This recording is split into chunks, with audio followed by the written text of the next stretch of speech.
Kripasanam Marian ഉടമ്പടി ധ്യാനത്തിലേക്ക് നമ്മൾ ഭക്തിപൂർവ്വം പ്രവേശിക്കുകയാണ്. ഈശോയോട് നമുക്ക് ഹൃദയത്തിൽ നന്ദി പറയാം. ഒത്തിരിയേറെ മക്കളാണ് നാളിതുവരെ ആഗ്രഹിച്ച് പ്രാർത്ഥിച്ചിട്ട് ഒരു അനുകൂലമായ ദൈവത്തിൻ്റെ സാഹചര്യം ക്രമപ്പെട്ട് കിട്ടാത്തത് കാരണം ഈ ഒരു ആലയത്തിൽ എത്തിപ്പെടാൻ ഇപ്പോഴും വിഷമിച്ച് പ്രാർത്ഥിക്കുന്നത്. പക്ഷേ നമ്മളെ പ്രത്യേകമായിട്ട് ഈശോ തിരഞ്ഞെടുത്തിരിക്കുന്നത് നിമിത്തം നമ്മൾ ഈ സമയം ഈ ആലയത്തിൽ ആയിരിക്കുകയാണ്. ജീവിതത്തിൻ്റെ വിവിധ ദുരന്ത മുഖങ്ങളിലൂടെ കടന്നു പോകുന്ന വ്യക്തികളോട് പരിശുദ്ധ അമ്മ സമയ ഘടികാരം നെഞ്ചിൽ ചാർത്തി ഈ അൾത്താരയിൽ നടന്ന പ്രത്യക്ഷീകരണത്തിലൂടെ പറയുന്നത്, നിങ്ങൾ പ്രാർത്ഥനയിൽ തന്നെ ശരണം വയ്ക്കുക, പ്രാർത്ഥനയിൽ തന്നെ മുന്നേറുക എന്നുള്ളതാണ്. അതുകൊണ്ട് തന്നെയാണ് മരിയൻ ഉടമ്പടി എടുത്തുകൊണ്ട് 6 നിബന്ധനകൾ വിശ്വസ്തതാപൂർവം പാലിച്ച് മുന്നേറിക്കൊണ്ട് നമ്മുടെ ജീവിതത്തെ വിശുദ്ധീകരിച്ചുകൊണ്ട് നമ്മളും പ്രാർത്ഥനയിൽ തന്നെ മുന്നേറുന്നത്. ഒപ്പം തന്നെ ഈ ധ്യാനം നയിക്കുവാൻ പോകുന്ന കൃപാസനത്തിൻ്റെ സ്ഥാപക ഡയറക്ടറായ ബഹുമാനപ്പെട്ട VP ജോസഫ് അച്ഛനെ ദൈവപിതാവിൻ്റെ കരങ്ങളിൽ സമർപ്പിച്ച് ഒരു നിമിഷം പ്രാർത്ഥിക്കാം. അച്ഛൻ്റെ ആരോഗ്യത്തെയും വിവിധ ശുശ്രൂഷ മേഖലകളെയും ഏറ്റെടുത്തിരിക്കുന്ന എല്ലാ ഉദ്യമങ്ങളെയും സമർപ്പിച്ച് ഒരു നിമിഷം പ്രാർത്ഥിക്കാം. വരാൻ പോകുന്ന ആരാധനാ മണിക്കൂറിൽ ഈശോയെ ഞങ്ങൾക്ക് ആവശ്യമായിട്ടുള്ള വചനങ്ങൾ നൽകണമേ എന്ന് പ്രാർത്ഥിക്കാം. ഞങ്ങളുടെ ജീവിതത്തിലൊക്കെ കൃപയ്ക്ക് തടസ്സമായി നിൽക്കുന്ന പാപമേഖലകളെയും സാഹചര്യങ്ങളെയും ഈശോയെ ആരാധനയിലൂടെ വെളിപ്പെട്ട് കിട്ടി നിൻ്റെ കരുണ കൃപ ഞങ്ങളിൽ വന്ന് നിറയുവാൻ തടസ്സമായ ജീവിത മേഖലകളെയെല്ലാം പാപമേഖലകളെല്ലാം വെറുത്തു വീക്ഷിക്കാനുള്ള വലിയ കൃപയ്ക്ക് വേണ്ടി ഒരു നിമിഷം നമുക്ക് മൗനമായിട്ട് പ്രാർത്ഥിക്കാം. ഈശോയെ നിൻ്റെ ആത്മാവ് ഞങ്ങളിലേക്ക് വ്യാപരിക്കുവാൻ എല്ലാ സംവിധാനങ്ങളെയും ഉപകരണമാക്കണമേ എന്ന് ഒരു നിമിഷം പ്രാർത്ഥിക്കാം. ഒരിക്കൽ കൂടി 2015 മുതൽ തീർത്ഥാടക ഉടമ്പടി ഇവിടെ നിന്ന് എടുത്തിട്ട് പോയിട്ടുള്ള എല്ലാ സഹോദരങ്ങളെയും കുടുംബങ്ങളെയും അവരുടെ സ്ഥാപനങ്ങളെയും എല്ലാം, ഒപ്പം തന്നെ 2020 മുതൽ ഓൺലൈനിൽ ഉടമ്പടി എടുത്ത് പ്രാർത്ഥിക്കുന്ന ഓരോ മക്കളെയും കുടുംബങ്ങളെയും ഈ അൾത്താരയിൽ സമർപ്പിച്ചുകൊണ്ട് ഈശോയെ അവരുടെ വിധങ്ങളായ നിയോഗങ്ങളെ ഏറ്റെടുക്കണമേ എന്ന് പ്രാർത്ഥിച്ചുകൊണ്ട് മരിയൻ പ്രത്യക്ഷീകരണത്തിൻ്റെ സ്ഥിരം സാക്ഷികളാക്കി സാക്ഷ്യമാക്കി ഞങ്ങളെ ഓരോരുത്തരെയും മാറ്റണമേ എന്ന് പ്രാർത്ഥിച്ചുകൊണ്ട് ദിവ്യകാരുണ്യനാഥനെ വരവേറ്റുകൊണ്ട് നമുക്ക് ഒരു നിമിഷം ഇരുകരങ്ങളെ ഉയർത്തി ശക്തമായി സ്തുതിക്കാം. Hallelujah, hallelujah, hallelujah.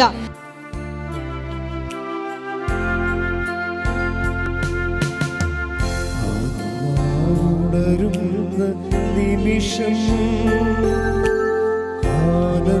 ആനന്ദദായ നിമിഷം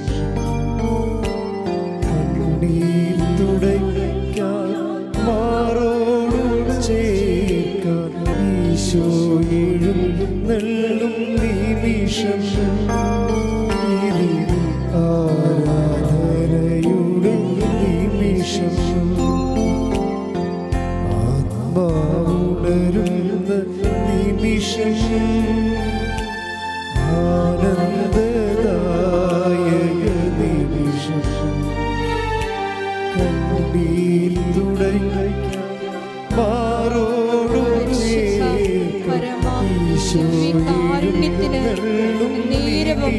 ആരാധനയും സ്തുതിയും പുകഴ്ചയും ഉണ്ടായിരിക്കട്ടെ. പരിശുദ്ധ പരമ ദിവ്യകാരുണ്യത്തിന് നേരവും ആരാധനയും സ്തുതിയും പുകഴ്ചയും ഉണ്ടായിരിക്കട്ടെ. പരിശുദ്ധ പരമ ദിവ്യകാരുണ്യത്തിന് നേരവും ആരാധനയും സ്തുതിയും പുകഴ്ചയും ഉണ്ടായിരിക്കട്ടെ.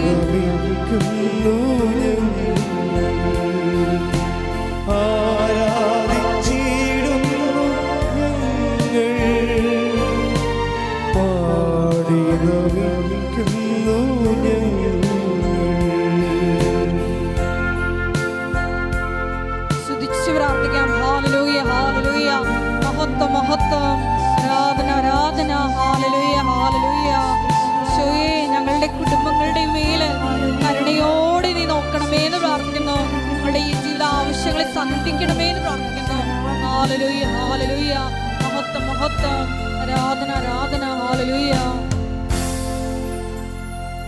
പരിശുദ്ധ പരമദിവ്യകാരുണ്യത്തിന് എന്നേരവും ആരാധനയും സ്തുതിയും പുകഴ്ചയും ഉണ്ടായിരിക്കട്ടെ. പരിശുദ്ധ പരമദിവ്യകാരുണ്യത്തിന് എന്നേരവും ആരാധനയും സ്തുതിയും പുകഴ്ചയും ഉണ്ടായിരിക്കട്ടെ.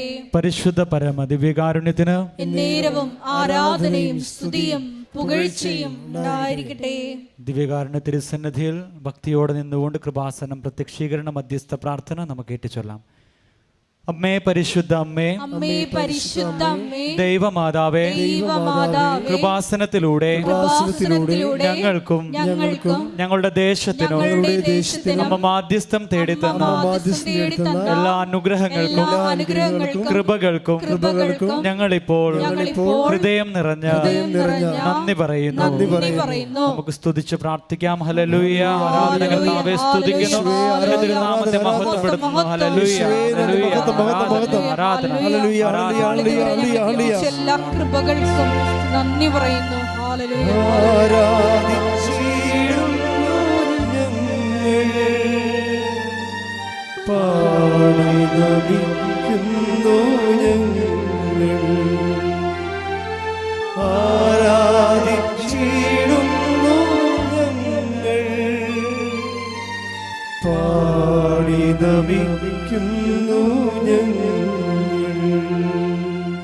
പരിശുദ്ധ പരമദിവ്യകാരുണ്യത്തിന് എന്നേരവും ആരാധനയും സ്തുതിയും പുകഴ്ചയും ഉണ്ടായിരിക്കട്ടെ. പരിശുദ്ധ പരമദിവ്യകാരുണ്യത്തിന് എന്നേരവും ആരാധനയും സ്തുതിയും പുകഴ്ചയും ഉണ്ടായിരിക്കട്ടെ. പരിശുദ്ധ പരമദിവ്യകാരുണ്യത്തിന് എന്നേരവും ആരാധനയും സ്തുതിയും പുകഴ്ചയും ഉണ്ടായിരിക്കട്ടെ.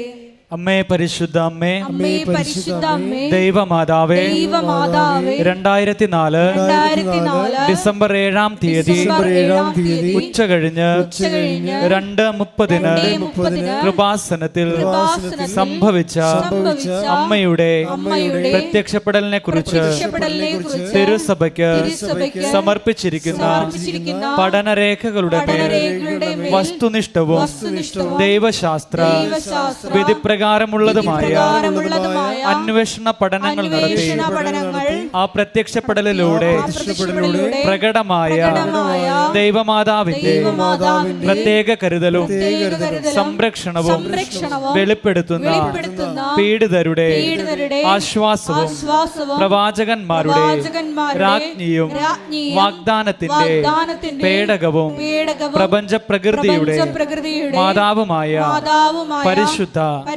അമ്മയുടെ ഭക്തി തിരുസഭയിൽ കൂടുതൽ പ്രചരിച്ച് ജീവിതത്തിന്റെ ദുരിത ദുരന്ത അവസ്ഥകളിൽ അകപ്പെട്ട് കഴിയുന്ന അനേകായിരം മക്കൾക്ക് ദൈവത്തിന്റെ സാന്നിധ്യവും സന്ധിപ്പും കൂടുതൽ അനുഭവിക്കുക വഴി ആത്മീയ വിശുദ്ധിയും ദൈവശക്തിയും കൈവരിക്കുവാൻ ഞങ്ങളുടെ കുടുംബങ്ങളെ ഇടയാക്കണം. നമുക്ക് സ്തുതിച്ച് പ്രാർത്ഥിക്കാം. ഹല്ലേലൂയ. ആരാധകർത്താവെ സ്തുതിക്കുന്നതിന് സ്തുതിയും പുകഴ്ചയും ഉണ്ടായിരിക്കണേ. Hallelujah, hallelujah, hallelujah. പ്രാർത്ഥിക്കുന്ന ഞങ്ങളുടെ കുടുംബങ്ങളെ വിശുദ്ധീകരിക്കണമേ എന്ന് പ്രാർത്ഥിക്കുന്നു.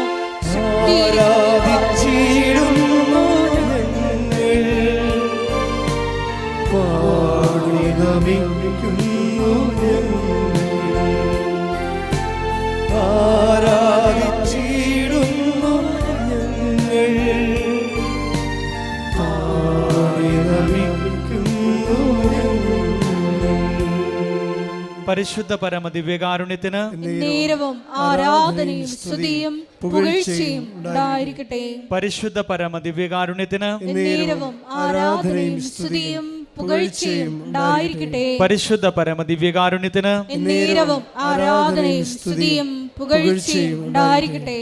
അമ്മേ പരിശുദ്ധ അമ്മേ, അമ്മേ പരിശുദ്ധ അമ്മേ, ഭൂസ്വർലോകങ്ങളുടെ ഭൂസ്വർലോകങ്ങളുടെ രാജ്ഞിയായ അങ്ങയ്ക്ക് അങ്ങേയ്ക്ക് ഭൗമ സംരക്ഷണത്തിനായി പ്രപഞ്ച പ്രകൃതിയെ തന്നെ തിരുസഭ പ്രതിഷ്ഠിക്കുവാൻ ഈ പ്രത്യക്ഷീകരണം വഴി ഇടയാക്കണമേ. പരിശുദ്ധ അമ്മേ, ജപമാല മാതാവേ, സകല കൃപാസന പ്രാർത്ഥനകളോടും ചേർത്ത് ഞങ്ങളിപ്പോൾ പ്രാർത്ഥിക്കുന്നു ഈ കുടുംബത്തിന്റെ പ്രത്യേക നിയോഗങ്ങളും മൗനമായി നിന്നുകൊണ്ട് നമ്മളുടെ ഓരോരുത്തരുടെയും വ്യക്തിപരമായിട്ടുള്ള നിയോഗങ്ങൾ പരിശുദ്ധ അമ്മയുടെ മധ്യസ്ഥം വഴി ദിവ്യകാരുണ്യ സന്നിധിയിൽ നമുക്ക് സമർപ്പിച്ച് പ്രാർത്ഥിക്കാം.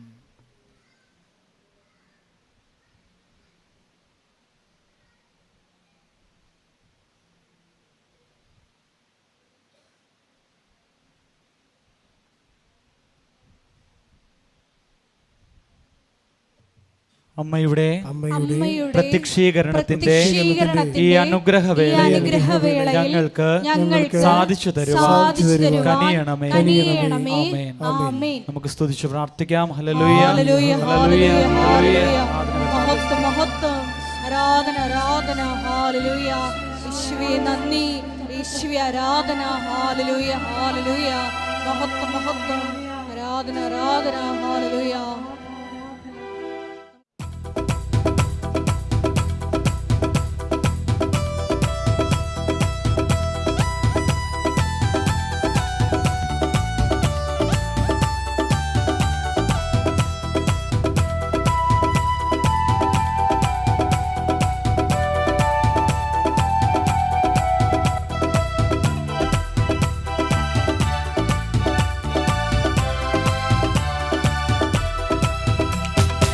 ആരാധിക്കാം, നമുക്കാരാധിക്കാം, മാലാഖമാരൊന്നിച്ചാരാധിക്കാം.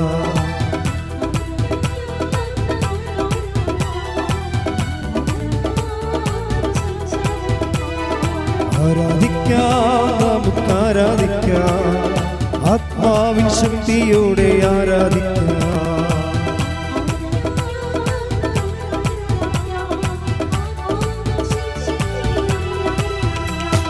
ദാനിയേലോ സിംഹക്കുഴിയിൽ ആരാധിച്ചവോ, അപ്പോസ്തലർ ജയിലുകളിൽ ആരാധിച്ചവോ,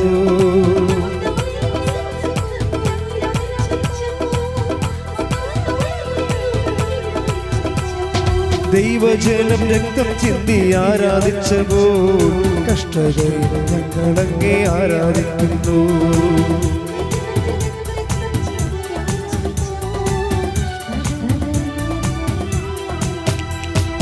ആരാധിക്കാം, നമുക്കാരാധിക്കാം, മാലാഖമാരൊന്നിച്ചാരാധിക്കാം. ആരാധിക്കാം, നമുക്കാരാധിക്കാം, ആത്മാവിൻ ശക്തിയോടെ ആരാധിക്കാം.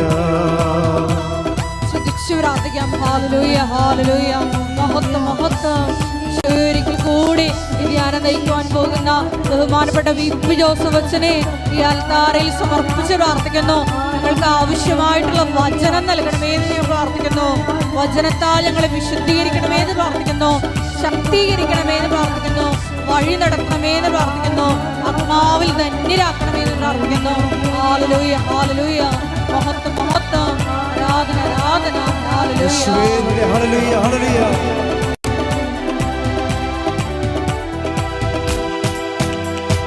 ആദ്യ സമവാളിൻ മുൻപിൽ ധീരതയോടെ ഹല്ലേലൂയ ഗീതം പാടി ആരാധിച്ചപ്പോൾ,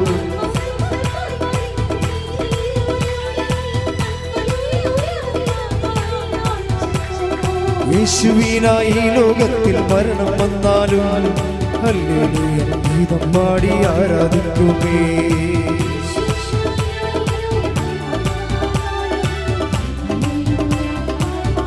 കൈകൾ ഉയർത്തിക്കൊണ്ട് ആരാധിക്കാം, നമുക്കാരാധിക്കാം, മാലാഖമാരൊന്നിച്ചാരാധിക്കാം. ആരാധിക്കാം, നമുക്കാരാധിക്കാം, ആത്മാവിൻ ശക്തിയോടെ ആരാധിക്കാം. ആരാധിക്കാം, നമുക്കാരാധിക്കാം, മാലാഖമാരൊന്നിച്ചാരാധിക്കാം. ആരാധിക്കാം, നമുക്കാരാധിക്കാം, ആത്മാവിൻ ശക്തിയോടെ ആരാധിക്കാം. സ്തുതിക്കട്ടെ. Hallelujah, hallelujah. Hallelujah, hallelujah. പ്രാർത്ഥനയുടെ എല്ലാ ശുശ്രൂഷ മേഖലകളെയും നിർമ്മാണ പ്രവർത്തനങ്ങളെയും എല്ലാ മിഷൻ മേഖലകളെയും ആൾക്കാരിൽ സമർപ്പിച്ച് പ്രാർത്ഥിക്കുന്നു. ഞങ്ങളുടെ അഖണ്ഡ ജപമാല മഹാറാലിയെ സമർപ്പിച്ച് പ്രാർത്ഥിക്കുന്നു. റാലിയുടെ ക്രമീകരണങ്ങളെ സമർപ്പിച്ച് പ്രാർത്ഥിക്കുന്നു. എല്ലാ മേഖലകളിലും പരിശുദ്ധ അമ്മേ നിന്റെ മേൽനോട്ടം ഉണ്ടാകണമേ എന്ന് പ്രാർത്ഥിക്കുന്നു. വൻ വിജയമാക്കി മാറ്റണമേ എന്ന് പ്രാർത്ഥിക്കുന്നു. ഹല്ലേലൂയ. മഹത്വം മഹത്വം. ആരാധന ആരാധന. ഹല്ലേലൂയ. പരിശുദ്ധ പരമദിവ്യകാരുണ്യത്തിന് നേരവും ആരാധനയും സ്തുതിയും പുകഴ്ചയും ഉണ്ടായിരിക്കട്ടെ. എൻ്റെ പ്രിയപ്പെട്ടവരെ, ഉടമ്പടി മറ്റ് പല പ്രാർത്ഥനകളെക്കാളും ഉടമ്പടി ജീവിതമെന്ന് പറഞ്ഞൊരു പുതിയ ജീവിതം ആൾക്കാർ ആരംഭിച്ചിരിക്കുകയാണ്. അത് നമുക്ക് മനസ്സിലാകണത് ഈ സാക്ഷ്യം പറഞ്ഞു കഴിയുമ്പോൾ അവസാനം പറയവർ, എൻ്റെ മരണം വരെ ഞാനും എൻ്റെ കുടുംബവും ഉടമ്പടി ജീവിക്കും. അപ്പം നമ്മളത് പറഞ്ഞു കൊടുത്തതല്ല, അവർ പറഞ്ഞു കേട്ടിട്ട് നമ്മൾ പറയണതാണ്. ഉടമ്പടി ഒരു ജീവിതക്രമമാണെന്നുള്ളത് ജനങ്ങൾ അവരുടെ അനുഭവത്തിൽ നിന്ന് അവർ പ്രഖ്യാപിക്കുമ്പോൾ അത് ചികഞ്ഞ് മാറ്റിയെടുത്തിട്ടാണ് നമ്മൾ നിങ്ങളോട് പൊതുവായിട്ട് പറയണത്. ജനങ്ങൾക്ക് ഇങ്ങനെ ഒരു അനുഭവമുണ്ട്. ഉടമ്പടി ഒരു സാധാരണ ഒരു വിശ്വാസത്തിൻ്റെ പ്രയോഗം അല്ല, എക്സ്പ്രഷൻ അല്ലെ പ്രഖ്യാപനം എന്നതിനേക്കാൾ ഉപരി ഉടമ്പടി അതിൽ തന്നെ ഒരു ജീവിതക്രമമായിട്ട് മാറുകയാണ്. അതുകൊണ്ടാണ് പുതുക്കുന്നവരുടെ എണ്ണം ഇപ്പോൾ കൂടിയിരിക്കുന്നത്. പണ്ട് നിങ്ങൾക്കറിയാമല്ലോ, ഉടമ്പടിയുടെ തുടങ്ങിയ കാലത്ത് 16, 17, 18 കാലഘട്ടങ്ങളിൽ ഉടമ്പടി പുതുക്കുന്നത് 1/3 പേരായിരുന്നു. ഉടമ്പടി എടുക്കുന്നതിൻ്റെ 1/3 പേരെയാണ് ഉടമ്പടി പുതുക്കത്തുള്ളത്. അന്ന് 90 ദിവസത്തേക്ക് വേണ്ടി മാത്രമുള്ള ഒരു പ്രത്യേകമായ ഒരു പ്രത്യേക വിഷയബന്ധിയായ ഒരു പ്രാർത്ഥനയായിരുന്നു. ജോലിയില്ല, വീടില്ല, വിവാഹം നടക്കണില്ല, വിഷയം. ഉടമ്പടി തുടക്കുന്ന കാലത്ത് 16 തുടങ്ങി 17, 18, 19, 20, പിന്നെ കോവിഡ് കാലം 20 വരുമ്പോൾ കോവിഡാവും. അതുവരെ ഇങ്ങനെ ഉടമ്പടി ഒരു വിഷയബന്ധിയാണ് നിന്നത്. അതുകൊണ്ട് ആൾക്കാർ ഒരു 90 ദിവസം ആകുമ്പോൾ വിഷയബന്ധിയായുള്ള ആൾക്കാർ അത് സ്റ്റോപ്പ് ചെയ്യും. ഞങ്ങളുമുണ്ട് വിഷയബന്ധിക്കാരെ, പിന്നെ നിങ്ങൾ കണ്ടിന്യൂ ചെയ്യണമെന്ന് ഞങ്ങളും പറയത്തില്ല. കാര്യം വിഷയബന്ധിക്കാരെ കണ്ടിന്യൂ ചെയ്തിട്ട് കാര്യമില്ല. അതുകൊണ്ടാണ് ഉടമ്പടി. പക്ഷെ പിന്നീട് നമ്മൾ പറയാതെ തന്നെ ഇപ്പോഴെങ്ങനെ വെച്ച് കഴിഞ്ഞാൽ, ഇപ്പോൾ ഉദാഹരണത്തിന് ഒക്ടോബർ 2-ാം തീയതി ഉടമ്പടി പുതുക്കിയവർ എത്രയാണെന്ന് അറിയാം? ഒരു ദിവസം 1443 പേരാണ് ഉടമ്പടി പുതുക്കിയത്. അപ്പോൾ നോക്കിയേ, അപ്പോൾ എന്ത് വ്യത്യാസം വരുന്നത് നോക്കിയേ. 1443 പേര് ഒരു ദിവസം ഉടമ്പടി പുതുക്കുകയാണ്. എന്താ സംഭവിച്ചിരിക്കണമെന്ന് ചോദിച്ചു കഴിഞ്ഞാൽ, ആൾക്കാർ ഉടമ്പടി ജീവിക്കാൻ തുടങ്ങിയപ്പോൾ ഈ ജീവിതത്തിൻ്റെ ഒരു പ്രൊട്ടക്ഷൻ ഭയങ്കരമാണ്, സംരക്ഷണം. അവർക്ക് ആരോ തങ്ങളുടെ കൂടെയുണ്ട്, തങ്ങളുടെ കാര്യങ്ങൾ അന്വേഷിക്കാനും തങ്ങളെ നയിക്കാനും.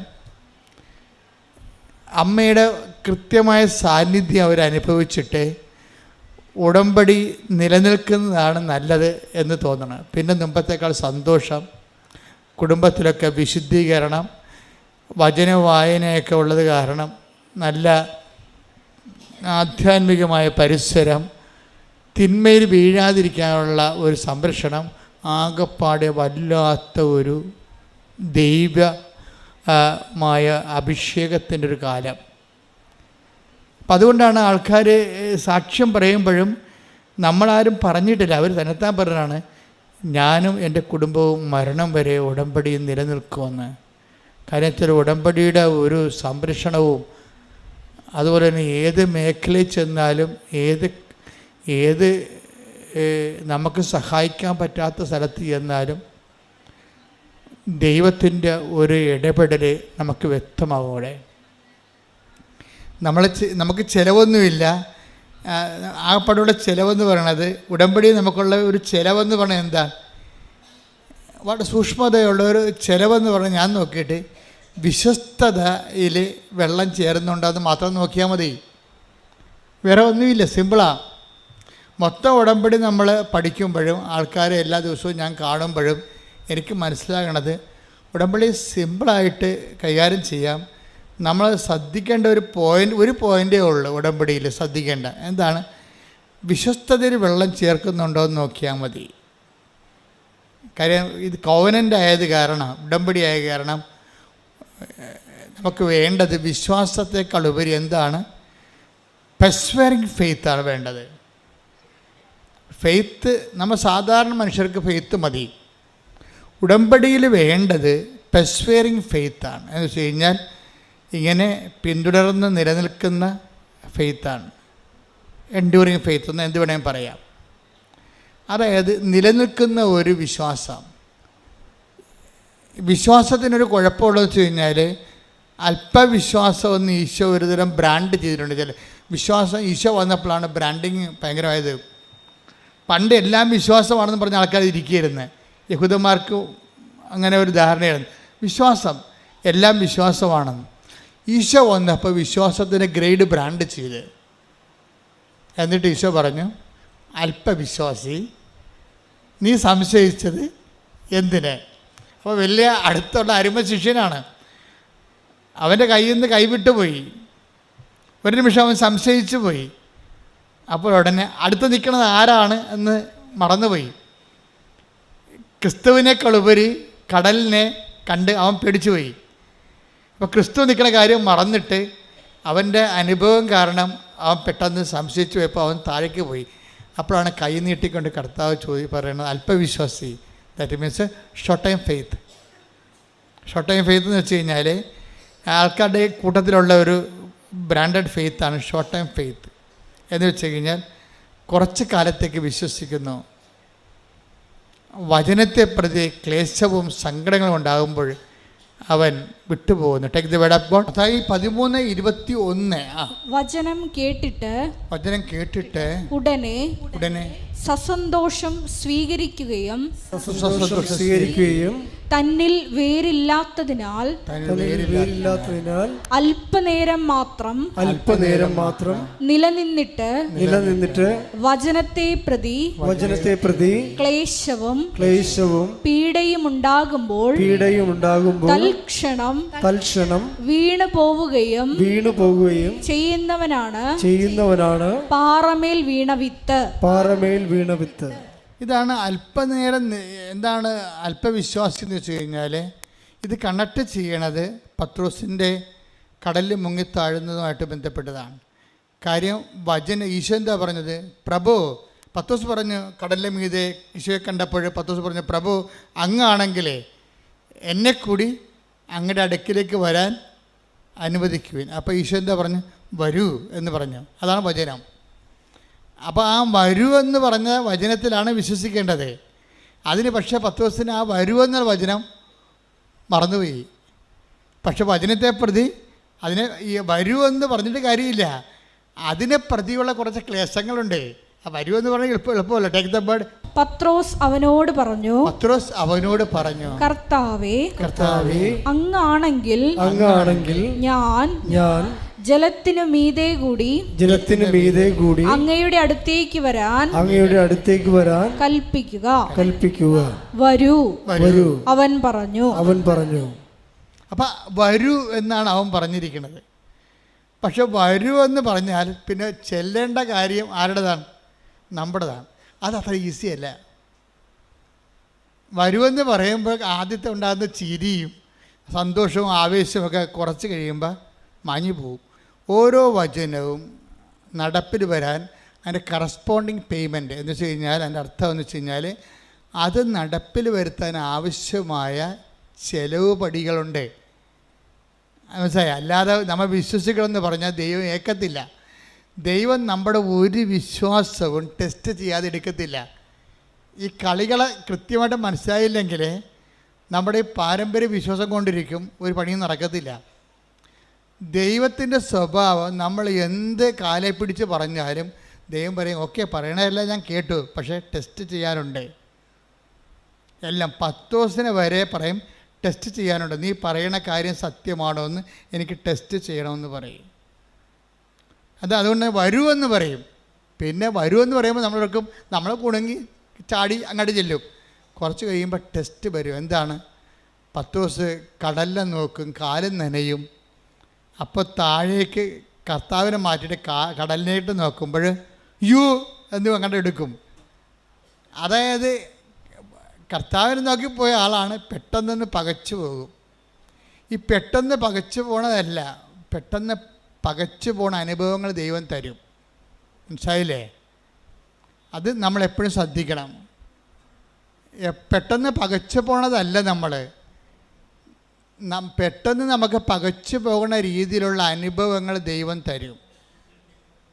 ഇപ്പം നിങ്ങൾ ഭർത്താവിൻ്റെ കള്ളുകുടി മാറാൻ പ്രാർത്ഥിച്ച്, അല്ലെങ്കിൽ അയാളുടെ സംശയ രോഗം മാറാൻ വേണ്ടി പ്രാർത്ഥിച്ചു. അപ്പോൾ 2 ദിവസം അയാളുടെ സംശയം മാറി. അപ്പോൾ ദൈവമേ ഉടമ്പടി ഏറ്റ്, നേരത്തെ പോകേണ്ടതായിരുന്നു എന്നൊക്കെ പറയും. കുറച്ച് കഴിയുമ്പോൾ അയാൾക്ക് പണ്ട് പത്രക്കാരനെ മാത്രമേ സംശയം ഉണ്ടായിരുന്നുള്ളൂ, ഇപ്പോൾ ഇൻസ്റ്റാൾമെൻറ്റുകാരനെ കൂടി സംശയമായി. അതാണ് പ്രശ്നം. ഒരാഴ്ച പുള്ളിക്ക് കുഴപ്പമൊന്നുമില്ലായിരുന്നു, പത്രക്കാരനെ മാത്രമേ പുള്ളിക്ക് പണ്ട് സംശയം ഉണ്ടായിരുന്നു. ഉടമ്പടി എടുത്തപ്പോൾ ഇൻസ്റ്റാൾമെൻറ്റുകാരനെ കൂടി സംശയമായി. പകച്ചു പോയി നമ്മൾ പെട്ടെന്ന്. അപ്പോൾ എന്ത് ചെയ്യും? ഇനിയിപ്പോൾ നീലത്തിരി കത്തിച്ചിട്ട് എന്ത് കാര്യം, പച്ചത്തിരി കത്തിച്ചിട്ട് എന്ത് കാര്യം? കണ്ട സംഭവം തരും. പേയ്മെൻറ്റ് വിരണ കണ്ടില്ലേ? ഇതിൻ്റെ ഉടമ്പടി വഴികളിലുള്ള പേയ്മെൻറ്റ് നോക്കണം. അത് ഇതിനകത്ത് നമ്മൾ എന്ത് വിശ്വസിക്കണമെന്ന് പറഞ്ഞാലും നമ്മുടെ അപ്പനേക്കും അമ്മയേക്കും മക്കളും എല്ലാവരും ഏക്കും, പക്ഷേ ദൈവം മാത്രം ഏക്കത്തില്ല. ടെസ്റ്റ് ഉണ്ടെന്ന് പറയും. ഇത് ടെസ്റ്റെന്ന് പറയുന്ന വിശ്വാസമാണോ? ഇത് മരണം വരെ ടെസ്റ്റുകളുണ്ടാകും. അതാണ് ഈശോ പറഞ്ഞ പ്രലോഭനങ്ങൾ ഉണ്ടാവേണ്ടതാണ്. 18:7 എടുത്ത് മത്തായി സുവിശേഷം ശ്രദ്ധിക്കട്ടെ. Hallelujah hallelujah hallelujah. യേശുവേ നന്ദി, യേശുവേ സ്തുതി. Hallelujah hallelujah hallelujah. മത്തായി 18:7. പ്രലോഭനങ്ങൾ നിമിത്തം ലോകത്തിന് ദുരിതം. ദുരിതമാണല്ലേ? പ്രലോഭനങ്ങൾ ഉണ്ടാകേണ്ടതാണ്, മാറ്റാൻ പറ്റത്തില്ല. പ്രലോഭനങ്ങൾ നിമിത്തം ലോകത്തിന് എന്ന് പറഞ്ഞ പ്രലോഭനങ്ങൾ നിമിത്തം ലോകത്തിന് ദുരിതം. അല്ല, പ്രലോഭനം നല്ലതല്ല, ദുരിതം തന്നെയാണ്. അതിതുപോലെ ഇടയ്ക്കേടെ നമ്മൾ അപ്രതീക്ഷിതമായിട്ട് നമ്മൾ വിചാരിക്കുമ്പോൾ, ഉടമ്പടി എടുക്കുമ്പോൾ, ഉടമ്പടി ജീവിക്കുമ്പോൾ നമ്മൾ പ്രതീക്ഷിക്കുന്ന ഒരു പ്രതീക്ഷ ഉണ്ടല്ലോ, ഈ പ്രതീക്ഷ ചില സമയത്ത് നേരെ കടകവിരുദ്ധമായിട്ട് സംഭവിക്കും. ഇതാണ് പ്രലോഭനം എന്ന് പറയുന്നത്. പ്രലോഭന നിമിത്തം എന്താ സംഭവിക്കണത്? ലോകത്തിന് നമുക്ക് ദുരിതം. അതാ ഒന്ന് പറഞ്ഞേ, പ്രലോഭനങ്ങൾ നിമിത്തം ലോകത്തിന് ദുരിതം. പ്രലോഭനങ്ങൾ ഉണ്ടാകേണ്ടതാണ്. അയ്യോ, ഇത് കണ്ട, ഇത് ഇൻഡിസ്പെൻസിബിൾ ആണ്. അതായത് അച്ഛനായാലും കത്തനായാലും കപ്പേരായാലും കർദിനാളായാലും സംഭവം മാറ്റാൻ പറ്റത്തില്ല. എന്താ കാര്യം? ഇതുള്ളതാണ്. ഇതിൻ്റെ ഈ ഫെയ്ത്ത് പാക്കേജിൻ്റെ കൂടെ ഉള്ളതാണ് ടെസ്റ്റ്. പ്രലോഭനം എന്നത് ടെസ്റ്റ്. കാര്യം നമ്മളുടെ വിശ്വാസം എന്ന് പറഞ്ഞാൽ ടെസ്റ്റ് ചെയ്യട്ടെന്ന് പറയുന്നത്, ടെസ്റ്റ് ചെയ്യാതെ എടുക്കത്തില്ല. അതിന് ചിലപ്പോൾ അതിനെ പറ്റിയിട്ടുള്ള ടെസ്റ്റ് ചെയ്യാൻ പറ്റിയിട്ടുള്ള പല തരത്തിലുള്ള ഗെയിംസ് തരും നമ്മൾ ടെസ്റ്റ് ചെയ്യാൻ പറ്റിയ, അല്ലെങ്കിൽ പ്രോബ്ലംസ് തരും. നമുക്ക് അധ്യാത്മിക വരുമ്പോൾ അത് പ്രോബ്ലമാണ് വരണത്. പ്രശ്നങ്ങൾ തരും ടെസ്റ്റ് ചെയ്യാൻ പറ്റിയ. ഈ പ്രശ്നത്തിൽ ഇപ്പം എനിക്ക് ദിവസങ്ങളിൽ ഒരു സാക്ഷ്യം ഉണ്ടായി. ഒരു കായംകുളത്തുകാരാണ് സാക്ഷ്യം പറഞ്ഞിരിക്കുന്നത്. പുള്ളിക്കാരൻ്റെ സാക്ഷ്യം ഭയങ്കര രസമാണ്. പുള്ളിക്കാരനും വൈഫും ആണ് വിഷയം. എന്ന് കഴിഞ്ഞാൽ അവർക്ക് 8 കൊല്ലമായി അവർ കല്യാണം കഴിച്ചിട്ട് ഇതുവരെക്കും മക്കളില്ല. ഞാൻ കത്തോലിക്കനൊക്കെയാണ്, പക്ഷേ എനിക്ക് വിശ്വാസമൊന്നുമില്ല എന്ന് പറയും. എന്തൊരു കഷ്ടമാണല്ലേ, എന്തൊരു കഷ്ടമെന്ന് വെച്ചാൽ വല്ലാത്ത കഷ്ടമാണ്. ദൈവം എല്ലാ സംവിധാനവും വിശ്വാസത്തിന് കൊടുത്തിട്ടും കോടികളും മുടക്കി അച്ഛന്മാരെയും പള്ളികളെയും എല്ലാം സ്ഥാപിച്ചിട്ടും കുറേ ആൾക്കാർക്ക് വിശ്വാസമില്ലെന്ന് പറഞ്ഞാൽ അത് അയാളുടെ മാത്രം ഫോൾട്ടാണ്, ദൈവത്തിൻ്റെ അല്ല. ദൈവം എല്ലാ സാഹചര്യവും ഉണ്ടാക്കിയിട്ടുണ്ട്. അയാളുടെ സാഹചര്യത്തിനും വേണ്ടിയോ അല്ലെങ്കിൽ മറ്റുള്ള മുമ്പിൽ കേമത്വം നടിക്കാനോ അത് സ്വന്തമായിട്ട് എടുത്തിട്ടുള്ള കാര്യങ്ങളാണത്. അതിൻ്റെ അകത്ത് ആർക്കും പങ്കില്ല. കാര്യം ദൈവം ഇപ്പം ഞങ്ങളെപ്പോലെയുള്ള ഒരു ഫുൾ ടൈമേഴ്സാണ്. ഒരു സഭയിലും കാണത്തില്ല ഫുൾ ടൈമേഴ്സ്. കാത്തലിക് പ്രീസ്റ്റ് ഞങ്ങൾ ഫുൾ ടൈമേഴ്സാണ്, സിസ്റ്റേഴ്സും ഫുൾ ടൈമറാണ്. ഈ ഒരു വിശ്വാസത്തിന് വേണ്ടി ജീവിതം വീട്ടിൽ നിന്ന് ഇറങ്ങി പോകുന്ന ആൾക്കാരാണ്. വീട്ടിൽ നിന്ന് ഇറങ്ങി ഒരു ജന്മം മൊത്തം പോയി പഠിച്ച് തിരിച്ച് നിങ്ങളടുത്ത് വരുമ്പോൾ സഭയുടെ ചിട്ടവട്ടങ്ങൾ ബിഷപ്പൊക്കെ എന്നാ പറയണമെന്ന് കേട്ടിട്ട് അതനുസരിച്ച് അനുദിനം ജീവിക്കുന്ന ആൾക്കാരാണ്. ഞങ്ങളുടെ ഇടയിൽ ആർക്കെങ്കിലുമൊക്കെ എന്തെങ്കിലും ഷോർട്ട് കമ്മീസ് വല്ലപ്പോൾ ഉണ്ടാകും. അത് 100-ൽ ഒരാൾക്കാർ 1000-ൽ ഒരാൾക്കാരുണ്ടാവും. അത് കുറച്ച് കഴിയുമ്പോൾ അവർ തിരുത്തും. അത് മനുഷ്യന്മാരായ ചിലപ്പോൾ തെറ്റൊക്കെ വരും, അതൊക്കെ തിരുത്തും. പക്ഷേ എന്നാലും ആ ലൈഫ് കമ്മിറ്റ്മെൻ്റ് എന്ന് പറയുന്നത് നിങ്ങൾക്കറിയാമല്ലോ, ഒരു സ്ഥലത്ത് ഒരു ജീവിത രീതി ഒരാഴ്ച 1 മാസം നമ്മൾ അനുവർത്തിക്കുമ്പോൾ തന്നെ മനസ്സിലാവും എന്ത് പാടാണെന്ന്.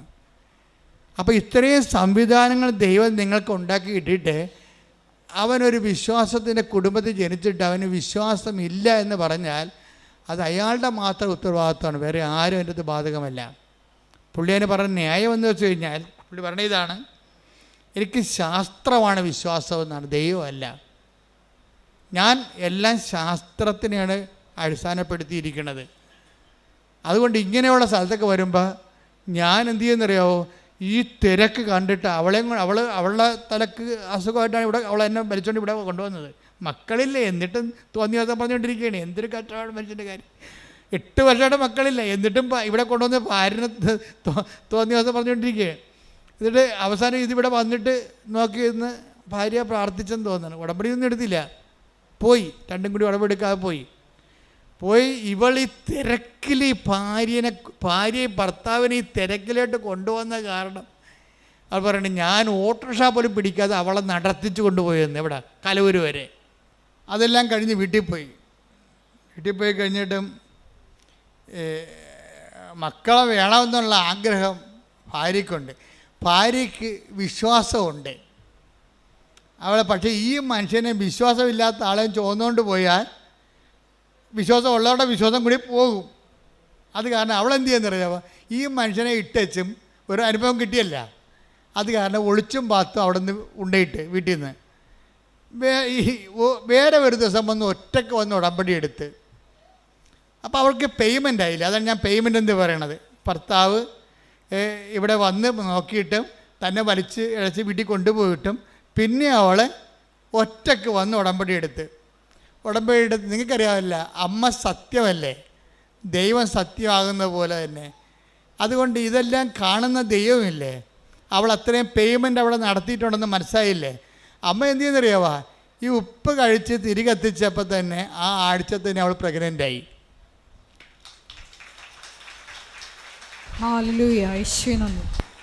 ആഴ്ച പ്രഗ്നൻ്റായി. അപ്പം ഭർത്താവിന് വിശ്വാസമായി. കാര്യം എന്താണ്, ഇയാൾ ശാസ്ത്രം പറഞ്ഞിരുന്നിട്ട് IVF-ഉം പല പരിപാടിയൊക്കെ ചെയ്തില്ല അങ്ങേര്, എന്നിട്ട് ഒന്നും നടന്നില്ലല്ലോ. അവസാനം ഇവിടെ അമ്മയടുത്ത് വന്നപ്പോൾ ഒറ്റ വരവിന് 1 ആഴ്ച കൊണ്ട് തന്നെ അവൾ പ്രഗ്നൻ്റായി. ആ കുട്ടിയെ കിട്ടിയപ്പോൾ തന്നെ അയാൾക്ക് ഭയങ്കര സന്തോഷമായി. കാര്യം അയാളുടെ ശാസ്ത്രം അവിടെ പരാജയപ്പെട്ട കാരണം അയാൾ വിശ്വാസത്തിലേക്ക് വന്ന്. പിന്നെ എന്താ വെച്ച് കഴിഞ്ഞാൽ, പിന്നെ ആദ്യത്തെ കുഞ്ഞ് ജനിച്ച് കഴിഞ്ഞപ്പോൾ തന്നെ 2ാമത്തെ കുഞ്ഞും ജനിച്ച്. അപ്പം അതിന് മറ്റേത് മുല കൂടി മാറിയില്ലെങ്കിൽ പോലും അവർ അഡ്ജസ്റ്റ് ചെയ്ത് 2ാമത്തെ കുഞ്ഞിനെയും കൂടി എടുത്ത്. അമ്മയുടെ ഒരു വിഷയം എന്ന് വെച്ച് കഴിഞ്ഞാൽ, അതായത് 2ാമത്തെ കുഞ്ഞിനെയും കൂടി കിട്ടിക്കഴിഞ്ഞപ്പോൾ 8 കൊല്ലമായിട്ട് കുഞ്ഞില്ലാത്ത ആൾക്കാരാണേ. ഒരു പിക്ചർ മാറുന്ന മാറ്റം കണ്ടില്ലേ, ഉടമ്പടിയിലൂടെ പിക്ചർ മാറുന്ന മാറ്റം കണ്ടില്ലേ.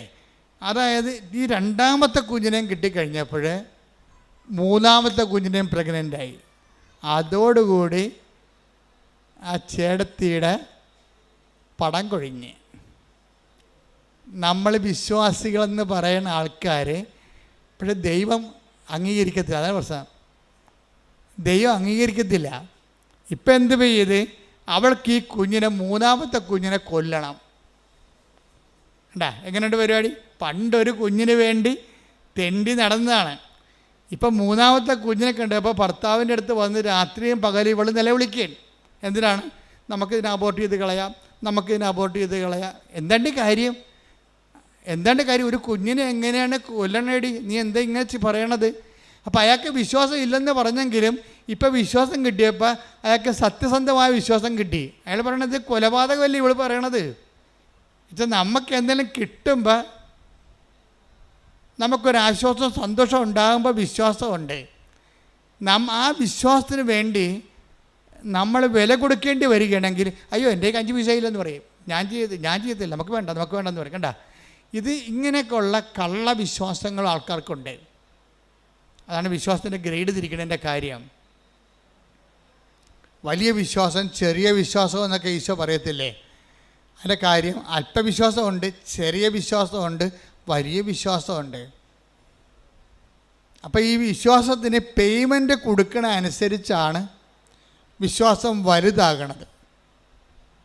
ദൈവം എപ്പോഴും നോക്കണത് വലിയ വിശ്വാസം എന്നാണ് പറയണതെന്നുണ്ടെങ്കിലും അതെന്താ ട്രൂ ഫെയ്ത്ത് എന്നാണ് ഉദ്ദേശിക്കുന്നത്. സത്യവിശ്വാസം എന്ന് വെച്ചാൽ ടെസ്റ്റഡ് ഫെയ്ത്താണ് സത്യവിശ്വാസം. അതിന് കള്ളൻ അല്ല. ഇപ്പം ഇവൾക്ക് വിശ്വാസം ഒരു ടെസ്റ്റ് കൊടുത്തിരിക്കുകയാണ്. ഇവൾ എന്തുകൊണ്ടാണ് രാത്രിയും പകലും ഉറക്കവുമില്ല, ഊണുമില്ല? ഇവൾക്ക് ഡിപ്രഷനായി. പ്രഗ്നൻ്റുമാണ്, ഇവൾ ഡിപ്രഷനുമാണ്. ഇവളെ കൊണ്ട് സൈക്കാട്രി കാണിക്കേണ്ടി വന്ന അവസാനം. ഭർത്താവിനാണെങ്കിൽ കുഞ്ഞിനെ കൊല്ലാൻ താല്പര്യമില്ല, ഇവളാണെങ്കിൽ കുഞ്ഞിനെ കൊന്നേ മതിയാകത്തുള്ളൂ. എന്നാടി കാര്യം എന്ന് പറയുമ്പം ആൾക്കാരൊക്കെ കളിയാക്കണം എന്നാണ് കാര്യം. കണ്ട നോക്കിയേ, അപ്പോൾ ദൈവം അവിടെ ഇല്ല. ഇപ്പം ആരാ വന്നിരിക്കുന്നത്? ദൈവമായിട്ട് ആൾക്കാർ വന്നിരിക്കുകയാണ്. ഈ സായിപ്പിനെ കാണുമ്പോൾ കവാത്ത മറക്കുകയും ചെയ്യുന്ന പരിപാടി നമ്മുടെ കയ്യിലുണ്ടെന്ന് ഈശോയ്ക്ക് അറിയാം.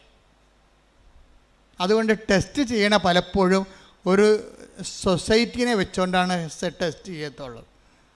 രഹസ്യമായിട്ടുള്ള പരിപാടിയൊന്നുമില്ല. രഹസ്യത്തിന് അനുഗ്രഹം അടിച്ചു മാറ്റിയിട്ട് സാക്ഷ്യം പറയാൻ പോകാമെന്ന് പറഞ്ഞിരിക്കല്ലേ, പോതില്ല. ഓന്തോടിയ വെയിൽ വരെ, ചെമ്മീൻ ചാടിയ ചട്ടി വരെ നീ തിരിച്ചു വരേണ്ടി വരും. ദൈവത്തിനെ പറ്റിച്ചിട്ട് അനുഗ്രഹം അടിച്ചു മാറ്റിയിട്ട് ആരോടും അറിയാതെ തൻ്റെ കേമത്തമാണെന്ന് പറഞ്ഞുകൊണ്ട് ഇരുന്ന എൻ്റെ പൊന്നു മകനെ മകളെ, ഇവിടെ തന്നെ നീ വരേണ്ടി വരും. വന്നു കഴിഞ്ഞാൽ ഒറ്റ നടക്കി സംഭവം പോകത്തില്ല.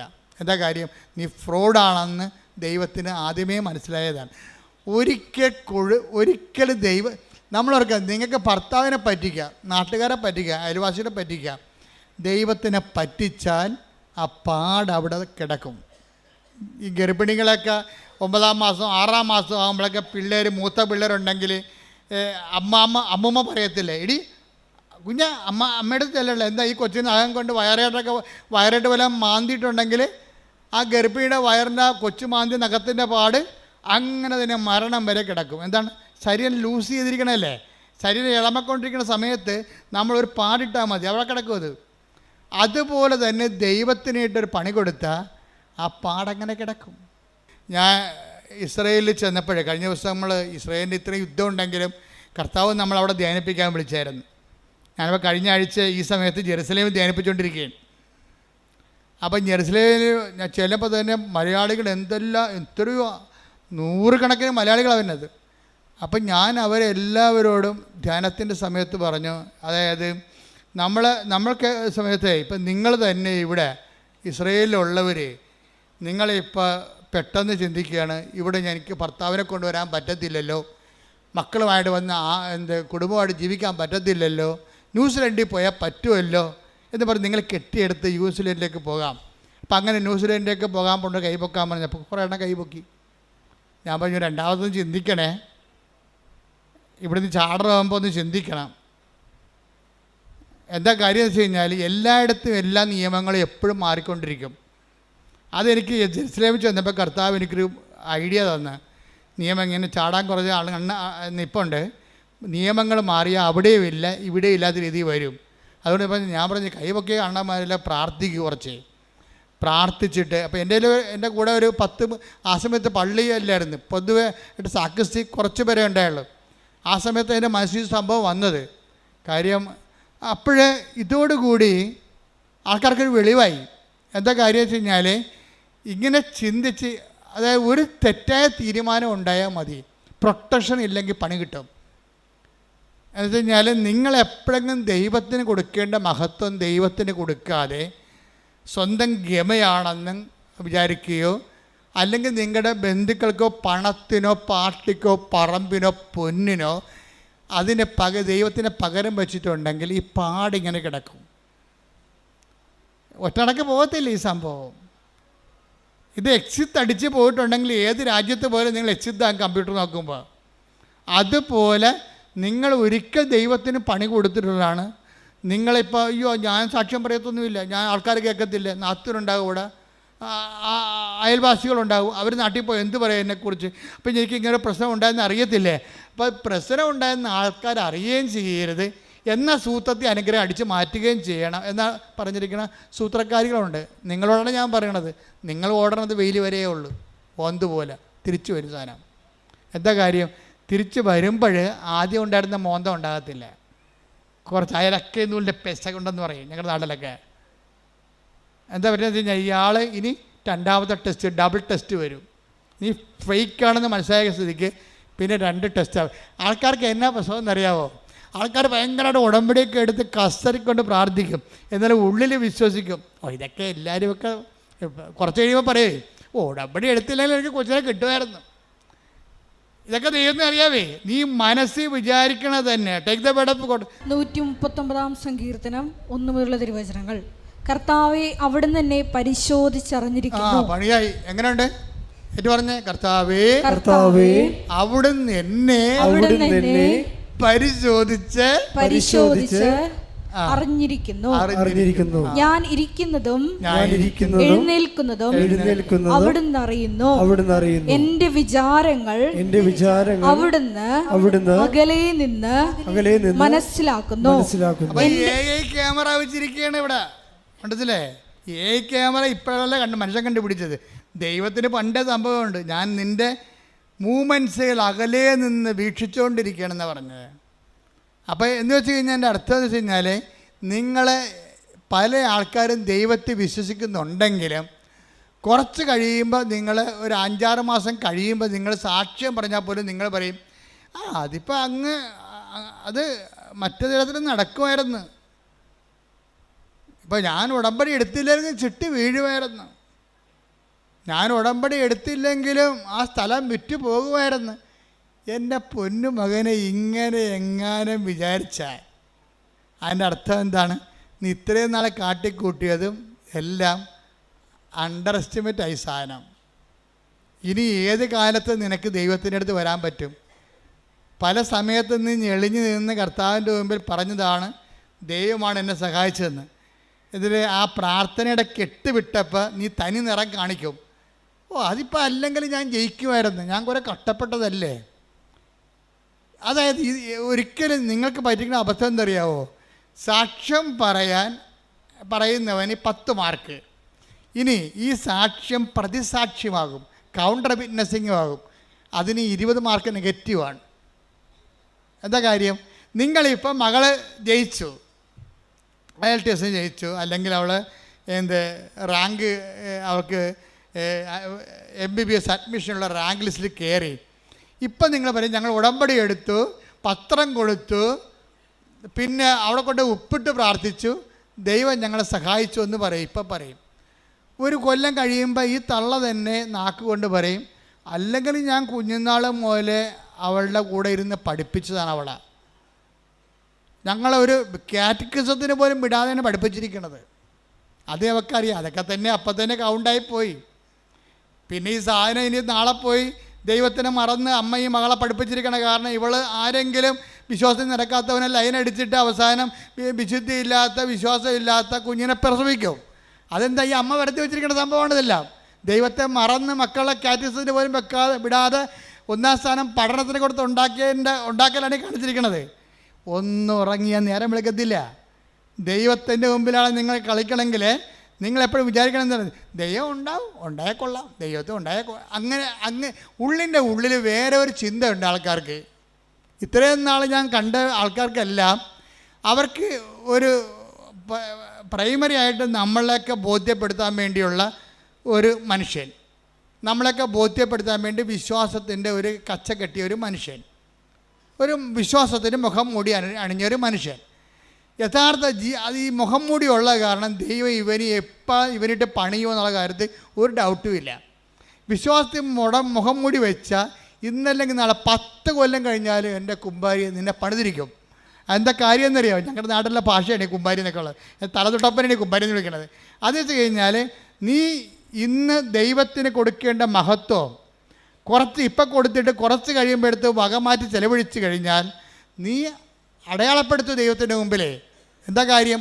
പിന്നെ ആത്മവികാരങ്ങൾ വരും. ഈ സാക്ഷ്യം പറയാത്തവരോ സാക്ഷ്യത്തിൽ നിലനിൽക്കാത്തവരോ സാക്ഷ്യം പറഞ്ഞതിന് ശേഷം 6 മാസം കഴിയുമ്പോൾ പിന്നെ അത് അല്ലെങ്കിൽ നടക്കുമായിരുന്നു എന്ന് പറയുന്ന ആൾക്കാരില്ല. അവരാണ് ഏറ്റവും അപകടകാരികൾ. സാക്ഷ്യമെല്ലാം പറഞ്ഞ് ഉറപ്പിച്ചതിന് ശേഷം 6 മാസം കഴിയുമ്പോൾ തന്നെത്താൻ ചിന്തിരിക്കുകയാണ്, അല്ലെങ്കിലും ആ സ്ഥലം വിറ്റ് മാറുമായിരുന്നു. അവിടെ ബസ് സ്റ്റാൻഡ് വന്നതൊന്നും നമ്മളറിഞ്ഞില്ലല്ലോ, റിയൽ എസ്റ്റേറ്റുകാർ അറിഞ്ഞ്. അപ്പോൾ അതുകൊണ്ട് ബസ് സ്റ്റാൻഡ് വന്ന കാരണം സ്ഥലത്തിന് വില കൂടണ കാരണം നമ്മുടെ സ്ഥലം നേരത്തെ അറിയാത്ത നമ്മുടെ കയ്യിൽ നിന്ന് അടിച്ചു മാറ്റിയതായിരുന്നു. ആ സ്ഥലം ഇന്ന് നമ്മുടെ കയ്യിൽ ഉണ്ടായിരുന്നെങ്കിൽ എത്ര ലക്ഷം രൂപ കിട്ടിയാലും അപ്പോൾ എന്ത് വരും? അന്ന് നിനക്ക് ജപ്തി നടപടിയിൽ നിന്ന് രക്ഷിച്ച ദൈവം ഇപ്പം ഞൊട്ടേണ്ടി വരണം. എന്താ കാര്യം? ദൈവം നിന്നോട് എന്താ അപരാധം ചെയ്ത പോലെയാണ് ഇപ്പം നീ പറയണത്. ആ സ്ഥലം വിറ്റുപോയത് ഇപ്പോൾ 6 മാസം ഇപ്പോഴാണ് ബസ് സ്റ്റാൻഡ് വന്നത്. നമുക്ക് ഈ ബസ് സ്റ്റാൻഡ് വന്ന കാര്യം പണ്ടേ റിയൽ എസ്റ്റേറ്റുകാർക്ക് അറിയാമായിരുന്നു. അതുകൊണ്ടാണ് അവന്മാർ വന്നിട്ട് പറഞ്ഞ വിലക്ക് സ്ഥലം എടുത്തിരിക്കണത്. നമുക്കറിയാൻ പാടില്ല, അതുകൊണ്ട് നമ്മുടെ സ്ഥലം പോയി. ഓക്കെ, ദൈവത്തിന് ഒരിക്കൽ കൊടുത്ത മഹത്വം ജപ്തി നടപടിയിൽ നിന്ന് ഒഴിവാക്കിയതിന് ഇപ്പം നീ ബസ് സ്റ്റാൻഡ് വന്ന് നീ കൊടുത്ത സ്ഥലത്ത് വില കൂടിയപ്പോൾ നീ മാറ്റി ചിന്തിക്കാൻ തുടങ്ങി. ഇതാണ് കൗണ്ടർ വിറ്റ്നസ്സിങ് എന്ന് പറയുന്നത്. ഇതൊക്കെ നിനക്കറിയാം. ഒരു ചിന്ത നിൻ്റെ ഉള്ളിൽ വരുന്നുമ്പോൾ തന്നെ അത് ഞാൻ അറിയുന്നു. എൻ്റെ ദൈവവേദനെ നിങ്ങൾ തീക്കട്ടയിൽ ഉറുമ്പരിക്കരുത്. എന്താ പ്രശ്നം വെച്ച് കഴിഞ്ഞാൽ ആദ്യമേ തന്നെ ഉടമ്പടി എടുക്കുമ്പോൾ തന്നെ ദൈവമായിട്ടൊരു ഉടമ്പടി ചെയ്യണം. എന്താ കാര്യം? ദൈവത്തിന് കൊടുക്കേണ്ട മഹത്വം പറഞ്ഞേ. ദൈവത്തിന് കൊടുക്കേണ്ട മഹത്വം മനുഷ്യനോ മൃഗങ്ങൾക്കോ കൊടുക്കാതെ എന്റെ മരണം വരെ ദൈവത്തിന് മാത്രമേ കൊടുക്കൂ. അപ്പൊ ഈ മേഖലയിലെ കോളം കൃത്യമായിട്ട് പൂരിപ്പിച്ച പിന്നെ കുറച്ച് ആശ്വാസമായി. എന്താ കാര്യം? ഇനി നമുക്ക് പ്രശ്നമില്ല. നമ്മൾ ദൈവമായിട്ട് വിശ്വസ്തത എന്നുള്ള വിഷയത്തിൻ്റെ ഭാഗമായിട്ട് വരുന്ന പഠനങ്ങളാണിത്. ഉടമ്പടി എടുത്തതിന് ശേഷം സാക്ഷ്യം പറഞ്ഞതിന് ശേഷം പിന്നെ 6 മാസം കഴിയുമ്പോൾ സാക്ഷ്യം മറിച്ച് ചിന്തിക്കുമ്പോൾ അവിശ്വസ്തതയാണ് അവിടെ വരണത്.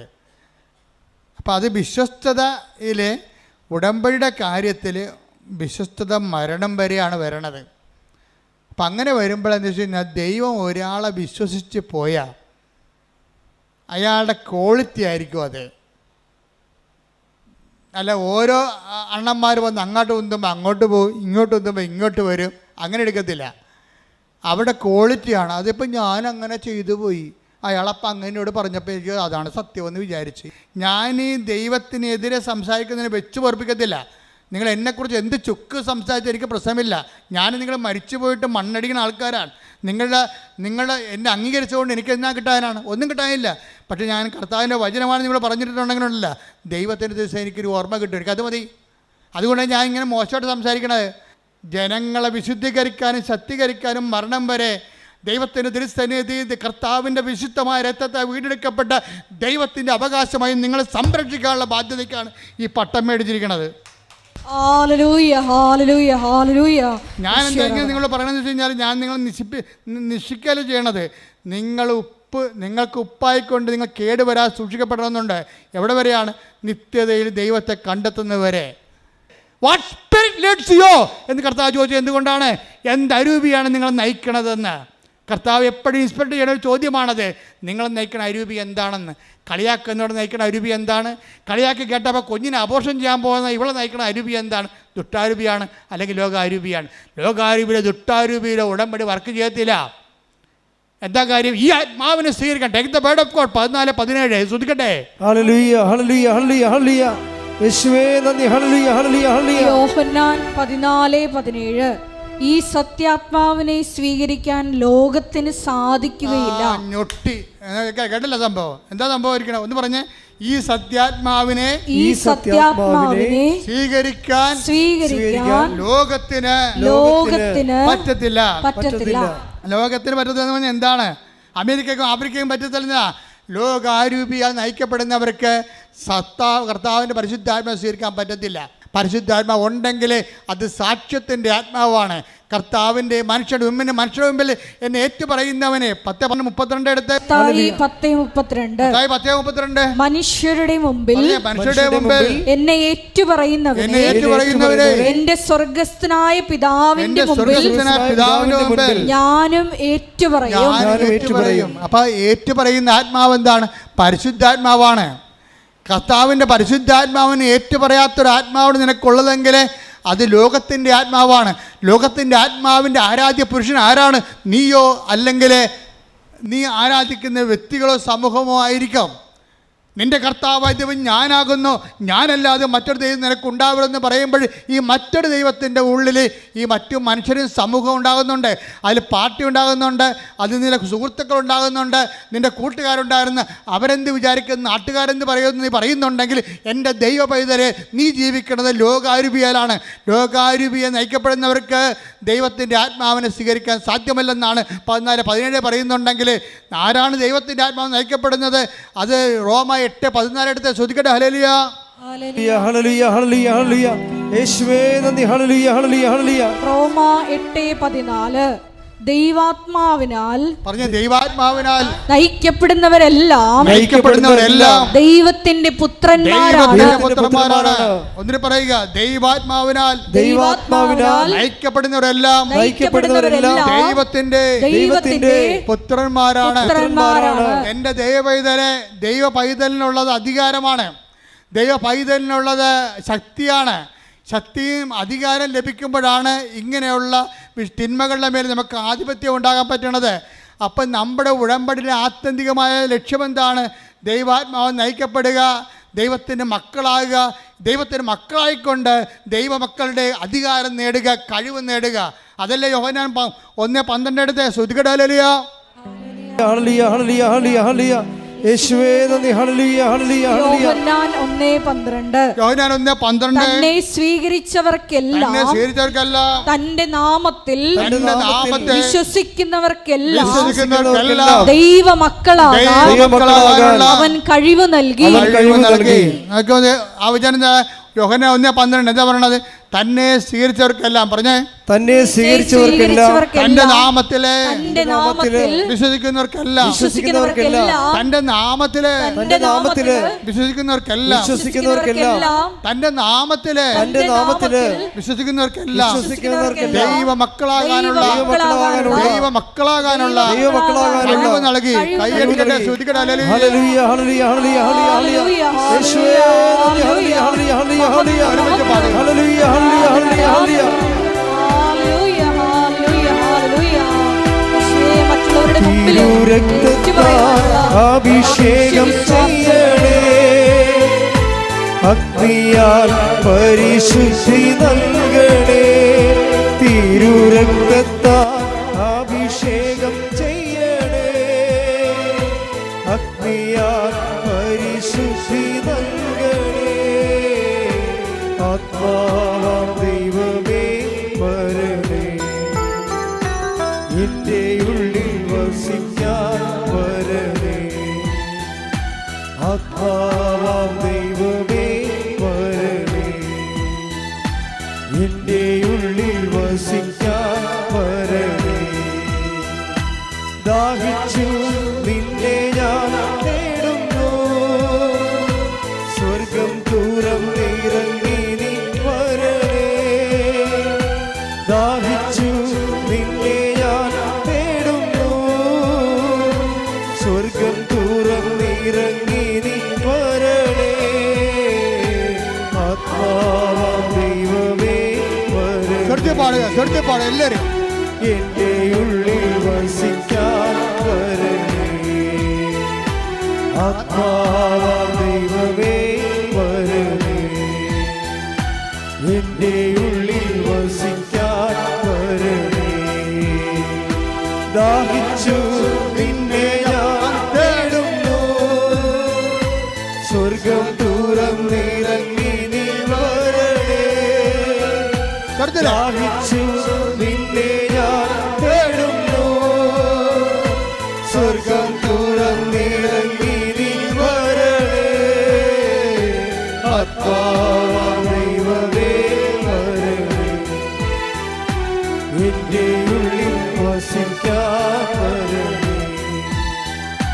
ആത്മാവാം ദൈവമേ വരണമേ, എന്റെ ഉള്ളിൽ വസിക്കാൻ വരണമേ. പരിശുദ്ധ പരമദിവ്യകാരുണ്യത്തിന് നേരവും ആരാധനയും സ്തുതിയും പുകഴ്ചയും ഉണ്ടായിരിക്കട്ടെ. എൻ്റെ ദൈവത്തിലെ ഇതുപോലെ ഓരോ പ്രോബ്ലങ്ങൾ സോൾവ് ചെയ്താണ് നമ്മൾ ദൈവമക്കളുടെ കഴിവ് നേടുന്നത്. മനസ്സിലായില്ലേ? എന്താ പറഞ്ഞിരിക്കണത്? യോഹന്നാൻ 2:12 എന്താ 1:12 എന്താ പറയണത്? തൻ്റെ നാമത്തിൽ പറഞ്ഞേ, തൻ്റെ നാമത്തിൽ വിശ്വസിക്കുന്നവർക്കെല്ലാം ദൈവമക്കളാകാനുള്ള കഴിവ് നൽകി. തൻ്റെ നാമത്തിൽ വിശ്വസിക്കുക എന്ന് പറഞ്ഞാൽ എന്താ അർത്ഥം? നമ്മൾ വിശ്വാസം എന്ന് പറയും. വിശ്വാസം എന്ന് പറഞ്ഞാൽ എന്തെങ്കിലും വിശ്വാസം അല്ലല്ലോ. ദൈവവിശ്വാസം എന്ന് പറഞ്ഞാലും ക്രിസ്തീയ വിശ്വാസത്തിൽ വരുമ്പോൾ ഒറ്റ വിശ്വാസമേ ഉള്ളൂ. ക്രിസ്തീയ വിശ്വാസം എന്ന് പറയുമ്പോൾ റാൻഡമായിട്ട് ഇങ്ങനെ ജനറലായിട്ട് ദൈവത്തെ വിശ്വസിക്കണമല്ല. Very particular and personal. Our faith is very particular and personal. എന്താണ്? Our faith is in the name of Jesus Christ. അവൻ്റെ നാമത്തിലാണ് വിശ്വസിക്കുന്നത്. പറഞ്ഞ് എൻ്റെ വിശ്വാസം അവൻ്റെ നാമത്തിൽ വിശ്വസിക്കുന്ന എനിക്ക് ദൈവമക്കളാകാനുള്ള കഴിവ് നൽകുന്ന നല്ല പിതാവേ നന്ദി പറയുന്നു. എനിക്ക് സ്തോത്രം ചെയ്യുന്നു, ആരാധിക്കുന്നു. ശ്രുതികടെ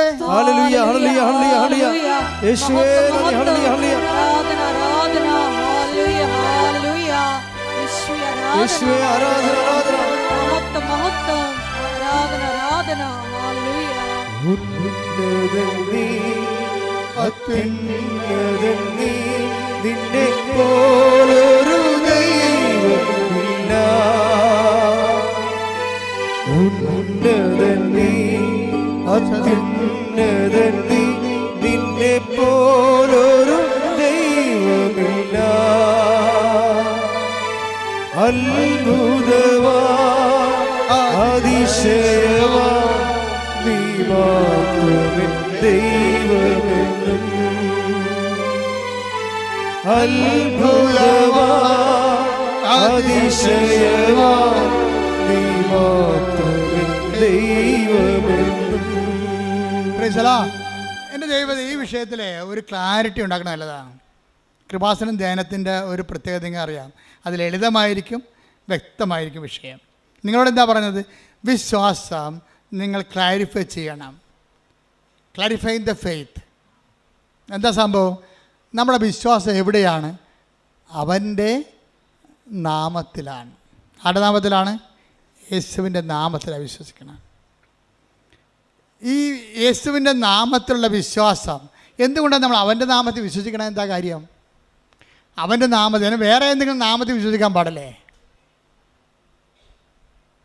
എല്ലാ മതങ്ങളും ഓരോ വഴികളാണെന്നല്ലേ പറയണത്. വേറെ ഏതെങ്കിലും നാമത്തിൽ വിശ്വസിക്കാൻ പാടില്ലേ? പറ്റത്തില്ല. എന്താ കാര്യം? അവൻ മാത്രമാണ് നിൻ്റെ പാപത്തിന് പരിഹാരം ചെയ്തത്. അതാ വിഷയം. അവൻ്റെ നാമത്തിൽ അവൻ പ്രകൃത്യാ ദൈവമായിരിക്കവേ, പറഞ്ഞേ, അവൻ പ്രകൃത്യ ദൈവമായിരിക്കവേ ദൈവത്തോടുള്ള സമാനത മുറുകെ പിടിക്കേണ്ട കാര്യമായി പരിഗണിക്കാതെ തന്നെ തന്നെ താഴ്ത്തി മരണത്തോളം കുരിശു മരണത്തോളം തന്നെ തന്നെ താഴ്ത്തി. അതിനാൽ ദൈവം അവനെ അത്യധികം ഉയർത്തി എല്ലാ നാമങ്ങളെക്കാൾ ഉന്നതമായ നാമം കൈയെടുക്കട്ടെ. യേശുവേ നന്ദി. Hallelujah hallelujah hallelujah hallelujah hallelujah. യേശുനാമം അതിശയനാമം ഏഴേരിക്കുമ്പനാമം. ശ്രീയേശുനാമം അതിശയനാമം ഏഴേരിക്കുമ്പനാമം. എല്ലാ നാമത്തിലും മേലായ നാമം ഭക്തജനം പാട്ടും നാമം. എല്ലാ നാമത്തിലും മേലായ നാമം ഭക്തജനം പാട്ടും നാമം. എല്ലാ മുഴങ്കാലും മടങ്ങിടും തിരുമുൻ വല്ലഭത്വമുള്ള നാമം. എല്ലാ മുഴങ്കാലും മടങ്ങിടും തിരുമുൻ വല്ലഭത്വമുള്ള നാമം. ശ്രീയേശുനാമം അതിശയനാമം, ഇമ്പനാമം. ശ്രീയേശുനാമം അതിശയനാമം, ഇമ്പനാമം. പരിശുദ്ധ പരമ ദിവ്യകാരുണ്യത്തിന് എന്നേരവും ആരാധനയും സ്തുതിയും പുകഴ്ചയും ഉണ്ടായിരിക്കട്ടെ. അതാണ് പൗലോസ് പറയണത്, ഞാൻ ആശ്രയം വച്ചിരിക്കുന്നത് ആരിലാണെന്ന് എനിക്കറിയാം. എന്താണ്? എല്ലാ നാമങ്ങളെക്കാൾ ഉന്നതമായ നാമത്തിലാണ്. അതിനാൽ ദൈവം അവനെ അത്യധികം ഉയർത്തി എല്ലാ നാമങ്ങളെക്കാൾ ഉന്നതമായ നാമം അവിടത്തേക്ക് നൽകി. അതിനാൽ അവൻ്റെ നാമം കേൾക്കുന്ന മാത്രയില് take the bed of God സ്തുതിക്കട്ടെ. ഹല്ലേലൂയ ഹല്ലേലൂയ യേശുവേ നന്ദി. Hallelujah hallelujah hallelujah hallelujah hallelujah hallelujah യേശുവേ സ്തുതി. Hallelujah hallelujah hallelujah hallelujah. 2:9-10 ആകയാൽ ദൈവം അവനെ അത്യധികം ഉയർത്തി. പറഞ്ഞേ, ആകയാൽ ദൈവം അവനെ അത്യധികം ഉയർത്തി. ആകയാൽ ദൈവം അവനെ അത്യധികം ഉയർത്തി. എല്ലാ നാമങ്ങൾക്കും ഉപരിയായ നാമം നൽകുകയും ചെയ്തു. ഇത് യേശുവിന്റെ നാമത്തിന് മുമ്പിൽ സ്വർഗത്തിലും ഭൂമിയിലും പാതാളത്തിലുമുള്ള സകലരും മുട്ടുകൾ മടക്കുന്നതിനും യേശു ക്രിസ്തു കർത്താവാണെന്ന് പിതാവായ ദൈവത്തിന്റെ മഹത്വത്തിനായി എല്ലാ നാവുകളും ഏറ്റുപറയുന്നതിനും വേണ്ടിയാണ്. അപ്പൊ യേശു ക്രിസ്തു ആരാണെന്ന് പറഞ്ഞത്? കർത്താവ്. എങ്ങനെ കർത്താവ് ആകണത്? യേശുക്രിസ്തു കർത്താവാണെന്ന് പിതാവായ ദൈവത്തിന്റെ മഹത്വത്തിനായി എല്ലാ നാവുകളും ഏറ്റുപറയുന്നതിനും വേണ്ടിയാണ്. അതായത് എല്ലാ നാവുകളും ഏറ്റു പറയണം. എന്താ പറയണം? യേശു ക്രിസ്തു കർത്താവാണെന്ന്. എന്തുകൊണ്ടാണ് ഇവൻ കർത്താവായത്? എല്ലാ നാമങ്ങളുടെയും ഉന്നതമായ നാമം. എല്ലാ നാമങ്ങളെന്ന് പറയുന്നത് എന്താണ്? ഇപ്പം ജപ്തി എന്ന് പറഞ്ഞ ഒരു നാമമല്ലേ? ബാങ്ക് മാനേജർ നമ്മൾ പറയുന്ന ഒരു നാമമാണ് ജപ്തി. ക്യാൻസർ ഡോക്ടർ പറയുന്ന ഒരു നാമമാണ്. അങ്ങനെ ലോകത്ത് ജപ്തികളുണ്ട്. അതുപോലെ തന്നെ പലതരത്തിലുള്ള നാമങ്ങളുണ്ട്. സംശയം ഒരു നാമമാണ്, മദ്യപാനം ഒരു നാമമാണ്. ഇങ്ങനെ എല്ലാ നാമങ്ങളെക്കാൾ ഉന്നതമായ നാമം.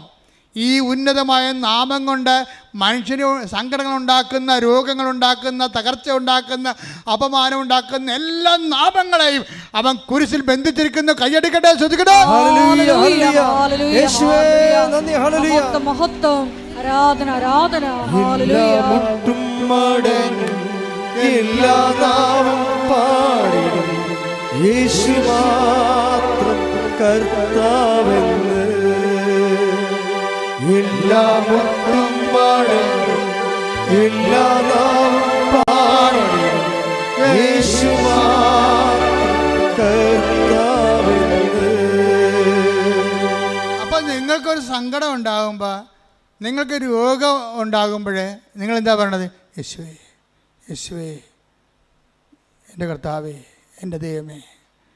ഏറ്റവും ശക്തമായ ഒരു സുഹൃദൈവമാണ്. എന്താണ്? എൻ്റെ കർത്താവേ, യേശുവേ, എൻ്റെ ദൈവമേ. എൻ്റെ കർത്താവേ, യേശുവേ, എൻ്റെ ദൈവമേ എന്ന് വെച്ചതിൻ്റെ അർത്ഥം എന്താണ്? ഈ നാമത്തിൻ്റെ അപ്പുറത്ത് വേറെ ഒരു നാമവുമില്ലെന്ന് ഞാൻ പ്രഖ്യാപിക്കുന്നു. അനുഭവത്തിൽ ഈ അനുഭവങ്ങൾ തരണം. എന്തിനാ?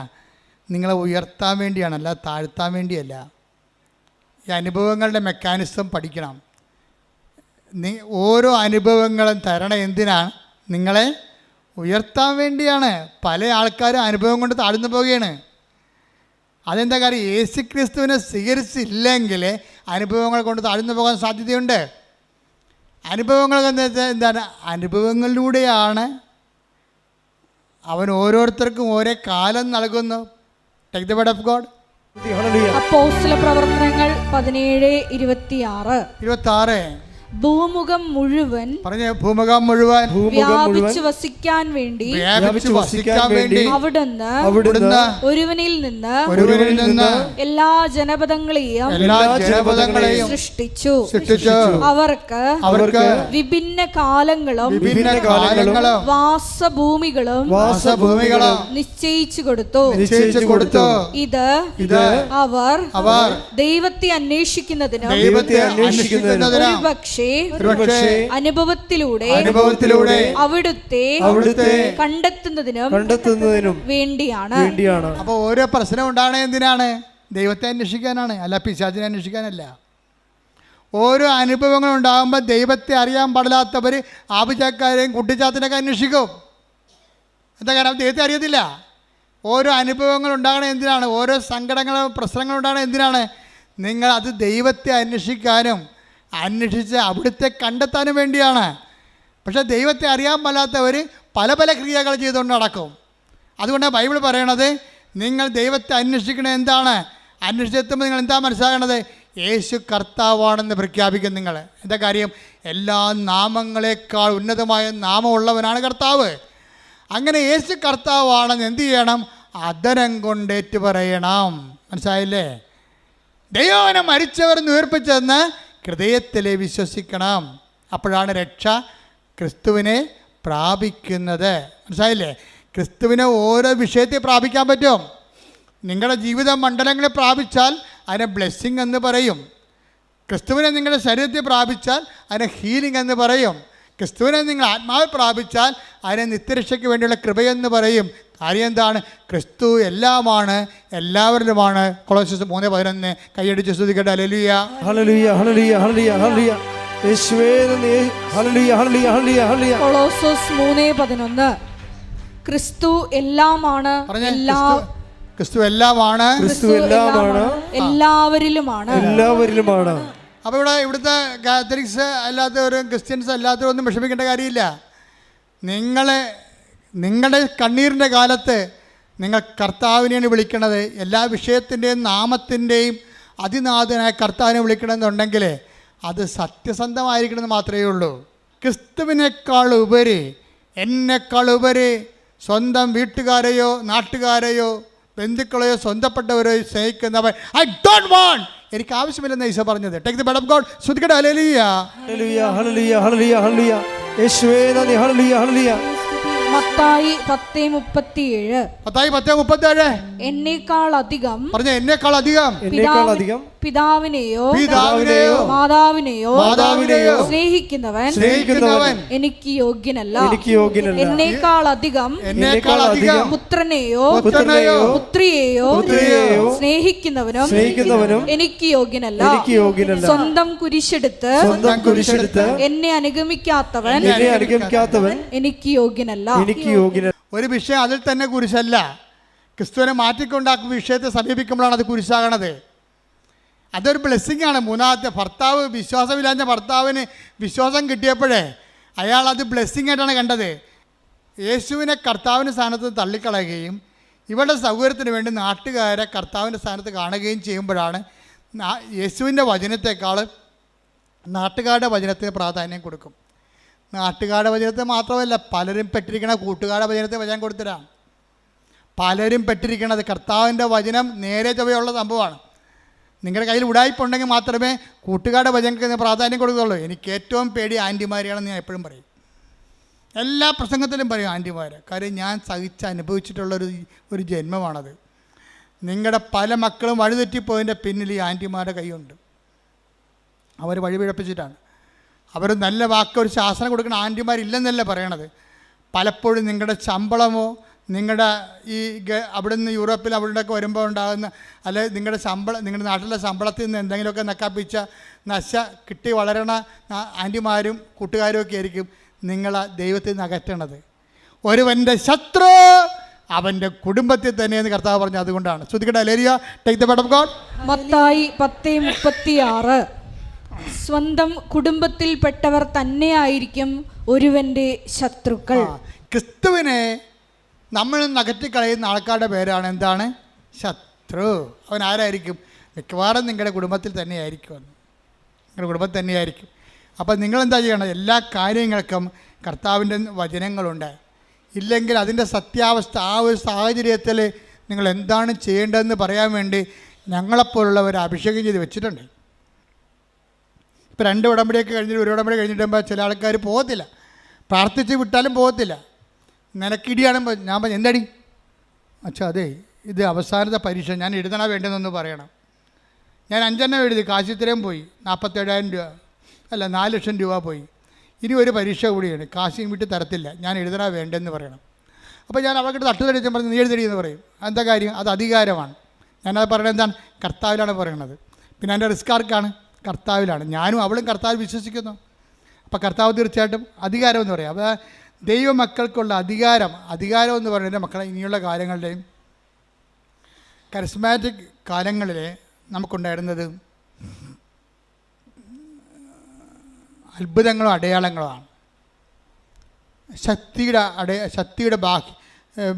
ശക്തിയുടെ പ്രകടരൂപങ്ങളാണ് അത്ഭുതങ്ങളും അടയാളങ്ങൾ. പക്ഷേ ഇവാഞ്ചലൈസേഷൻ നമുക്ക് വേണ്ടത് അധികാരമാണ് വേണ്ടത്. കർത്താവിനെ അറിയാത്തവർ അറിയിക്കുന്നതിന് വേണ്ടി നമുക്ക് വേണ്ടത് അധികാരമാണ് വേണ്ടത്. എപ്പോഴും നമ്മൾ ഈ പത്രം കൊടുക്കാൻ പോകുമ്പോൾ ശ്രദ്ധിക്കണം. അത്ഭുതങ്ങളും അടയാളങ്ങളും പത്രത്തിലൊക്കെ ഉണ്ടെങ്കിലും നിങ്ങളുടെ അധികാരപൂർണമായിട്ടുള്ള വർത്തമാനമായിരിക്കും അവരെ വിശ്വാസത്തിലേക്ക് നയിക്കുന്നത്. എന്താ പറയണത്? ഇതാ സർപ്പങ്ങളുടെയും തേളുകളുടെയും ശത്രു 10:19 ലൂക്ക 10:19 ഇതാ പാമ്പുകളുടെയും തേളുകളുടെയും ശത്രുവിന്റെ സകല ശക്തികളുടെയും മീതെ ചവിട്ടി നടക്കാൻ നിങ്ങൾക്ക് ഞാൻ അധികാരം തന്നിരിക്കുന്നു. ഒന്നും നിങ്ങളെ ഉപദ്രവിക്കുകയില്ല. അതായത് നമ്മൾക്ക് ഇപ്പൊ ഇനി മത്തായി 28:18 എടുത്ത് ശ്രുതിക്കട്ടെ. Hallelujah hallelujah hallelujah hallelujah. യേശുവേ നന്ദി. Hallelujah hallelujah. മത്തായി 28:18 യേശു അവരെ സമീപിച്ച് അരുൾ ചെയ്തു, സ്വർഗത്തിലും ഭൂമിയിലുമുള്ള എല്ലാ അധികാരവും എനിക്ക് നൽകപ്പെട്ടിരിക്കുന്നു. ആകയാൽ നിങ്ങൾ പോയി എല്ലാ ജനതകളെയും ശിഷ്യപ്പെടുത്തുവിൻ. പിതാവിന്റെയും പുത്രന്റെയും പരിശുദ്ധാത്മാവിന്റെയും നാമത്തിൽ അവർക്ക് ജ്ഞാനസ്നാനം നൽകുവിൻ. ഞാൻ നിങ്ങളോട് കൽപ്പിച്ചവയെല്ലാം അനുസരിക്കാൻ അവരെ പഠിപ്പിക്കുവിൻ.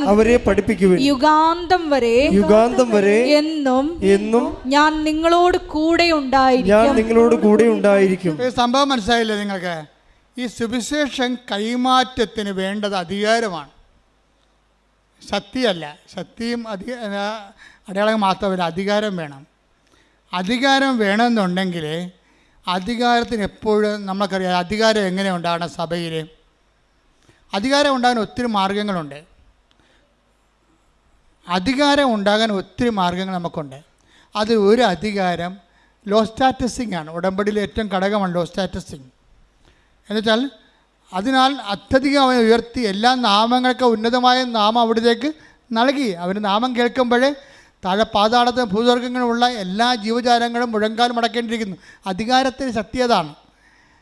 അധികാരമെന്ന് പറയുമ്പോൾ അധികാരമുള്ളവർക്ക് മാത്രമേ സുവിശേഷ വേല ചെയ്യാൻ പറ്റത്തുള്ളൂ. അതുകൊണ്ട് നിങ്ങൾ പത്രം കൊടുക്കുന്നവർ കർത്താവേ സുവിശേഷ ചൈതന്യത്തിൻ്റെ അധികാരം തരാൻ പ്രാർത്ഥിക്കണം. കാരണം നിങ്ങൾ പോണ തേളുകളുടെയും പാമ്പുകളുടെയും ശത്രുവിൻ്റെ സകല ശക്തികളുടെ നേർക്കാണ് പോണത്. നിങ്ങൾ പറയും അച്ഛന് കാശുണ്ടാക്കാനാണത്. നിങ്ങൾക്ക് എന്ത് കാര്യം? നിങ്ങൾക്ക് വിദ്യാഭ്യാസമില്ലേ? നിങ്ങൾക്ക് എന്താ പത്രം നടക്കേണ്ട കാര്യമുണ്ട്? ഇതാ ശത്രുക്കളുടെയും തേളുകളുടെയും ശത്രുവിൻ്റെ പിശാചിൻ്റെ എല്ലാ ശക്തികളുടെ അടുത്തേക്കാണ് നിങ്ങൾ പോണത്. ആ ശക്തിയെ അതിജീവിക്കുന്ന അധികാരം തന്നാൽ നിങ്ങളെ വിടുന്നത്. അതുകൊണ്ട് തന്നെ നിങ്ങൾ 10:19 പറഞ്ഞുകൊണ്ടിരിക്കണം.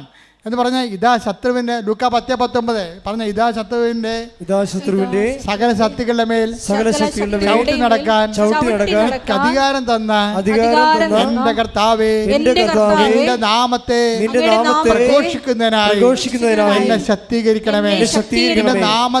നിന്റെ നാമത്തെ കൈ മാറുന്നതിനായി എന്നെ ശക്തീകരിക്കണമേ.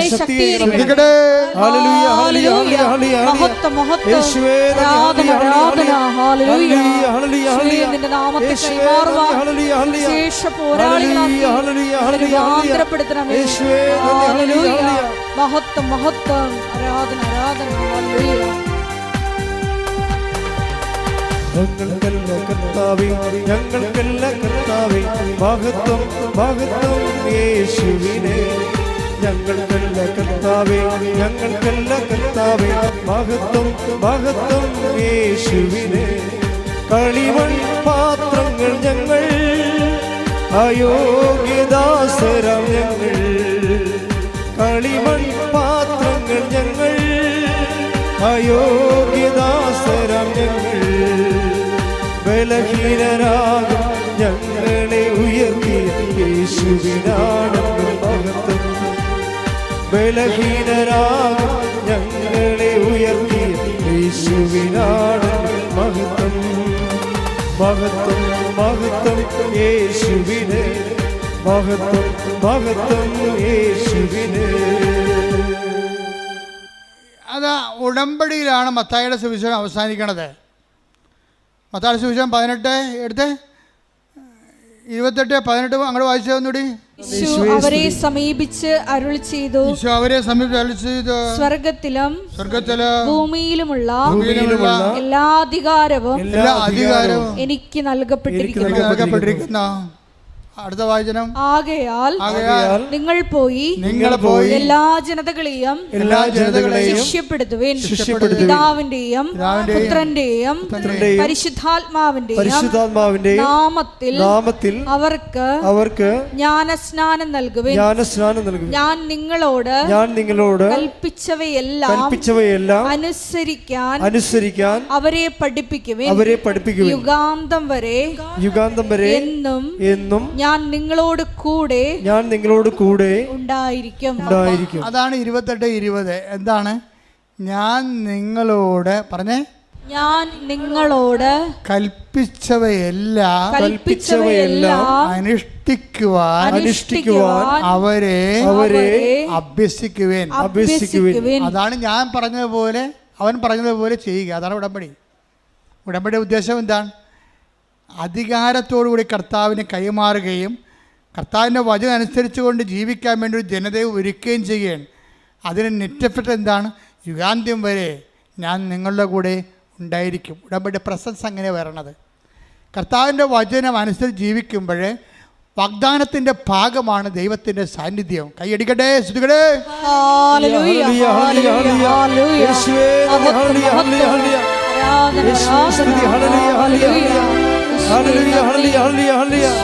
ആരാധന, ഹല്ലേലൂയ. ആരാധന, ആരാധന, ആരാധന, അങ്ങേക്ക് ആരാധന. ആരാധന, ആരാധന, ആരാധന, അങ്ങേക്ക് ആരാധന. പരിശുദ്ധ പരമദിവ്യകാരുണ്യത്തിന് ആരാധനയും സ്തുതിയും പുകഴ്ചയും ഉണ്ടായിരിക്കട്ടെ. പരിശുദ്ധ പരമദിവ്യകാരുണ്യത്തിന് ആരാധനയും സ്തുതിയും പുകഴ്ചയും ഉണ്ടായിരിക്കട്ടെ.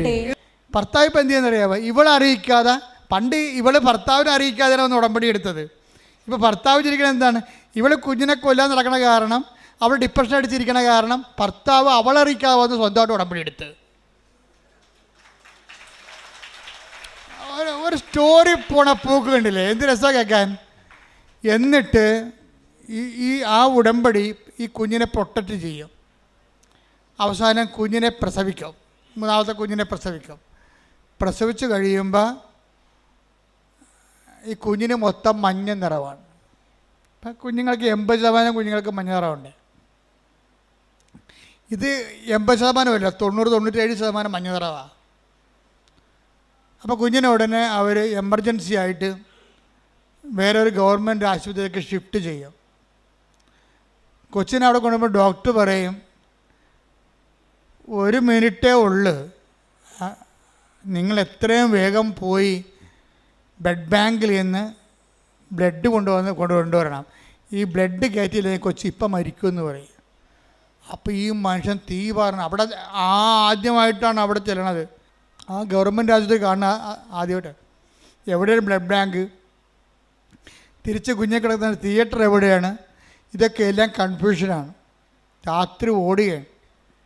അപ്പോൾ ഓടുന്ന സമയത്ത് ഇവന് ബ്ലഡ് ബാങ്കിൽ നിന്ന് ബ്ലഡ് കിട്ടും.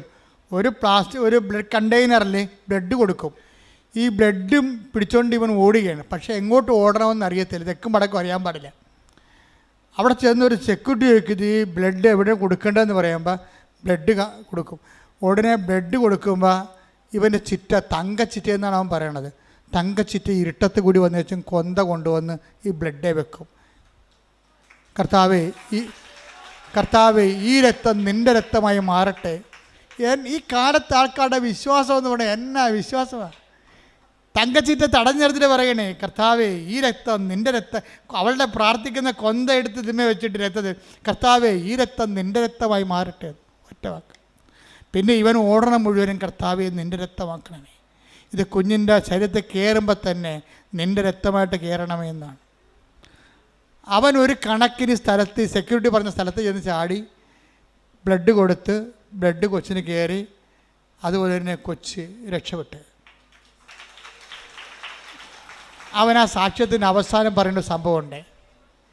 എല്ലാം ശാസ്ത്രമാകാം, പക്ഷേ ശാസ്ത്രമല്ലാത്ത കാര്യങ്ങളുണ്ട്.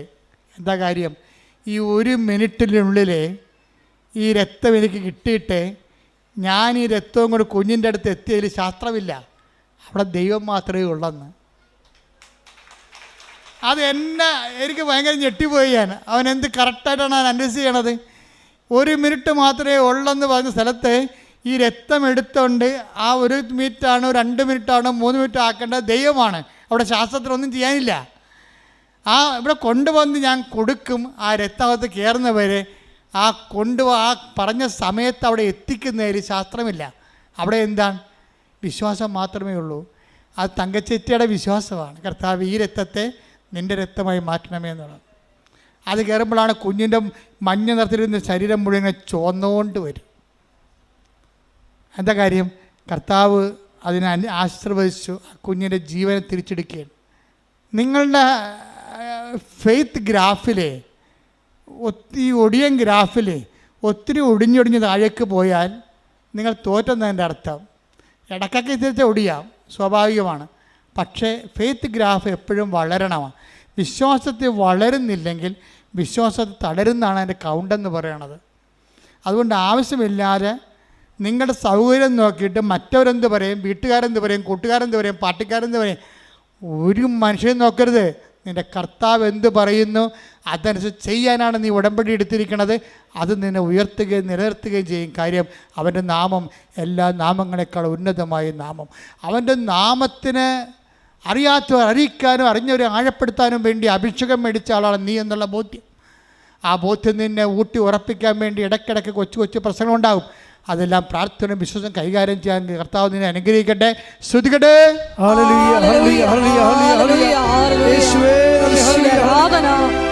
ജീവിതത്തിലെ എല്ലാ പ്രതിസന്ധി ഘട്ടങ്ങളിലും നീയാണ് കർത്താവെന്ന് ഉറക്കെ പ്രഖ്യാപിക്കുവാൻ ഈ ആരാധനയിലൂടെ ഞങ്ങളെ തിരഞ്ഞെടുത്ത് അഭിഷേകം ചെയ്യണമേ.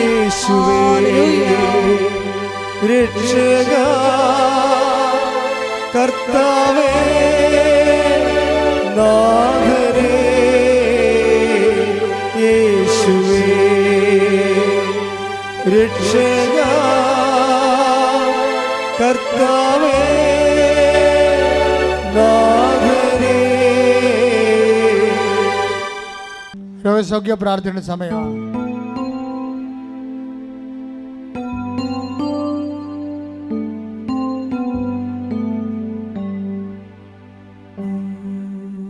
രോഗമുള്ളിടത്ത് കൈകൾ വെക്കുക. ഗുരുതരമായ രോഗമുള്ളിടത്ത് കൈവെക്കാം.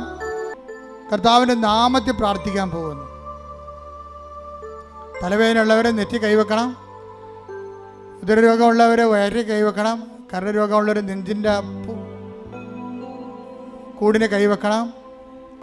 ഹൃദ്രോഗമുള്ളവരെ ഇടനെഞ്ചിന് കൈവെക്കണം. ടോൺസൈറ്റ് തൈറോയ്ഡ് രോഗികൾ തൊണ്ടയിൽ കൈവെക്കണം. സർവാംഗം കൂടുതൽ രോഗമുള്ളവരെ കൈവണച്ച് വെക്കണം. മൊത്തം കർത്താവിന് ശരീരം ഉച്ചയോടെ ഉള്ളംകാലം വരെ ഏൽപ്പിക്കണം. ഇടിമുഴക്കം പോലെ ശ്രുതിക്കട്ടെ. കർത്താവേ, നിന്റെ ഉന്നതമായ നാമത്തിന് സ്വന്തം ചെയ്യുന്ന ഓൺലൈനിലുള്ളവരും പ്രാർത്ഥിക്കട്ടെ. ഓൺലൈനിലുള്ളവരും പ്രാർത്ഥിക്കട്ടെ. ശരീര രോഗങ്ങളുള്ളിടത്ത് കൈവച്ചുകൊണ്ട് പ്രാർത്ഥിക്കട്ടെ. 38 വർഷം ഞാൻ അർപ്പിച്ച കുർബാനയുടെ യോഗ്യതയാൽ കൃപാസന അൾത്താറെ സമയ ഘടികാരം നെഞ്ചിൽ ചാർത്ത് ജീവനോടെ പ്രത്യക്ഷപ്പെട്ട പരിശുദ്ധ അമ്മയുടെ മാധ്യസ്ഥത്തില് യേശുവിൻ്റെ നാമത്തില്, യേശു കർത്താവിൻ്റെ നാമത്തില് മാരക രോഗങ്ങള്, തീരാവേദികള്, ജീവിത ദുരിതങ്ങള്, ജീവിത തടസ്സങ്ങള്, ജോലിയില്ലാത്ത അവസ്ഥകള്, വിസ കിട്ടാത്ത അവസ്ഥകള്, സാമ്പത്തിക തകർച്ചകള്, വീടില്ലാത്ത അവസ്ഥകള്, സ്ഥലമില്ലാത്ത അവസ്ഥകള്, സമാധാനമില്ലാത്ത അവസ്ഥകള്, അകന്നുപോയ ഭാര്യ ഭർത്താക്കന്മാര്, മക്കളില്ലാത്തവര്, സാമ്പത്തിക തകർച്ച വന്നുപോയവര്, കടത്തിലായിപ്പോയവര്, ജപ്തിയായിപ്പോയവര്, മാരക രോഗികള്, ജീവിതത്തിന്റെ സർവമണ്ഡലങ്ങള് യേശുവിന്റെ നാമത്തിൽ സൗഖ്യം പ്രാപിക്കട്ടെ, വിടുതൽ പ്രാപിക്കട്ടെ. മഹത്വം മഹത്വം, ആരാധന ഹല്ലേലൂയ. യേശുവേ നന്ദി, യേശുവേ ആരാധന. എന്നിൽ നിറയണമേ, വരേണമേ, സൗഖ്യം നൽകണമേ, നാഥാ വരേണമേ, എന്നിൽ നിറയണമേ, നാഥാ വരേണമേ, സൗഖ്യം നൽകണമേ. കൂട്ടായി നിൽക്കുക, മൗനമായി പ്രാർത്ഥിക്കുക. നിങ്ങളുടെ സ്വകാര്യ സങ്കടങ്ങൾ ഏറ്റവും ഫലപ്രദമായ സമയത്ത് പ്രാർത്ഥിക്കാൻ പറ്റിയ സമയം. നിങ്ങളുടെ സ്വകാര്യ വിഷമതകളെ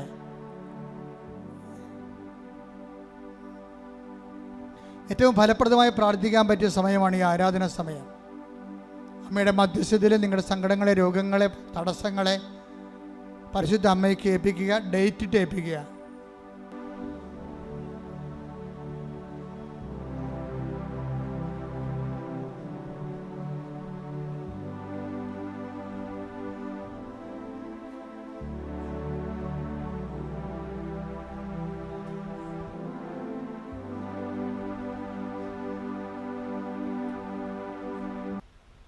പ്രൈസ് ദി ലോർഡ്.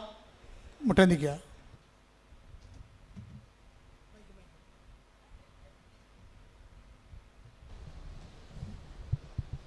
ഒരിക്കൽ കൂടി മരിയൻ ഉടമ്പടിയിൽ സമർപ്പിച്ചിരിക്കുന്ന എല്ലാ വിഷയങ്ങളും ദൈവമാതാവിൻ്റെ മധ്യസ്ഥയിൽ ദിവ്യകാരുണ്യ സന്നിധിയിൽ സമർപ്പിച്ച് ഒരു നിമിഷം നമുക്ക് മൗനമായിട്ട് പ്രാർത്ഥിക്കാം.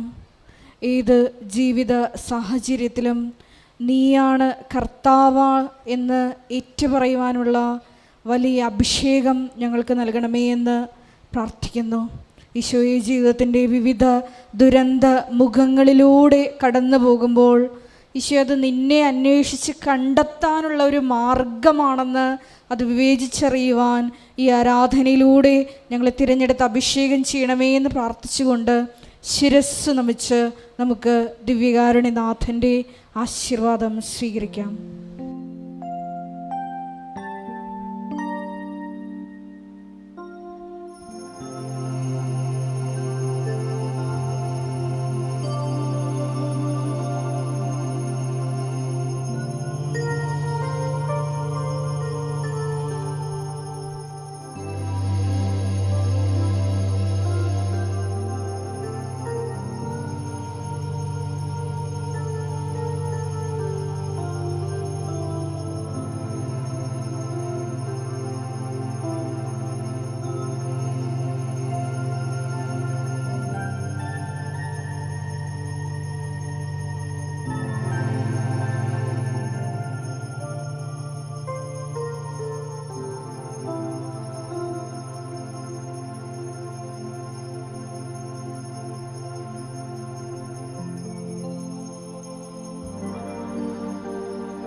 പരിശുദ്ധ പരമമാ ദിവ്യകാരുണ്യമേ എന്നുമെന്നും അങ്ങേയ്ക്കാരാധന. പരിശുദ്ധ പരമമാ ദിവ്യകാരുണ്യമേ എന്നുമെന്നും അങ്ങേയ്ക്കാരാധന. പരിശുദ്ധ പരമമാ ദിവ്യകാരുണ്യമേ എന്നുമെന്നും അങ്ങേയ്ക്കാരാധന.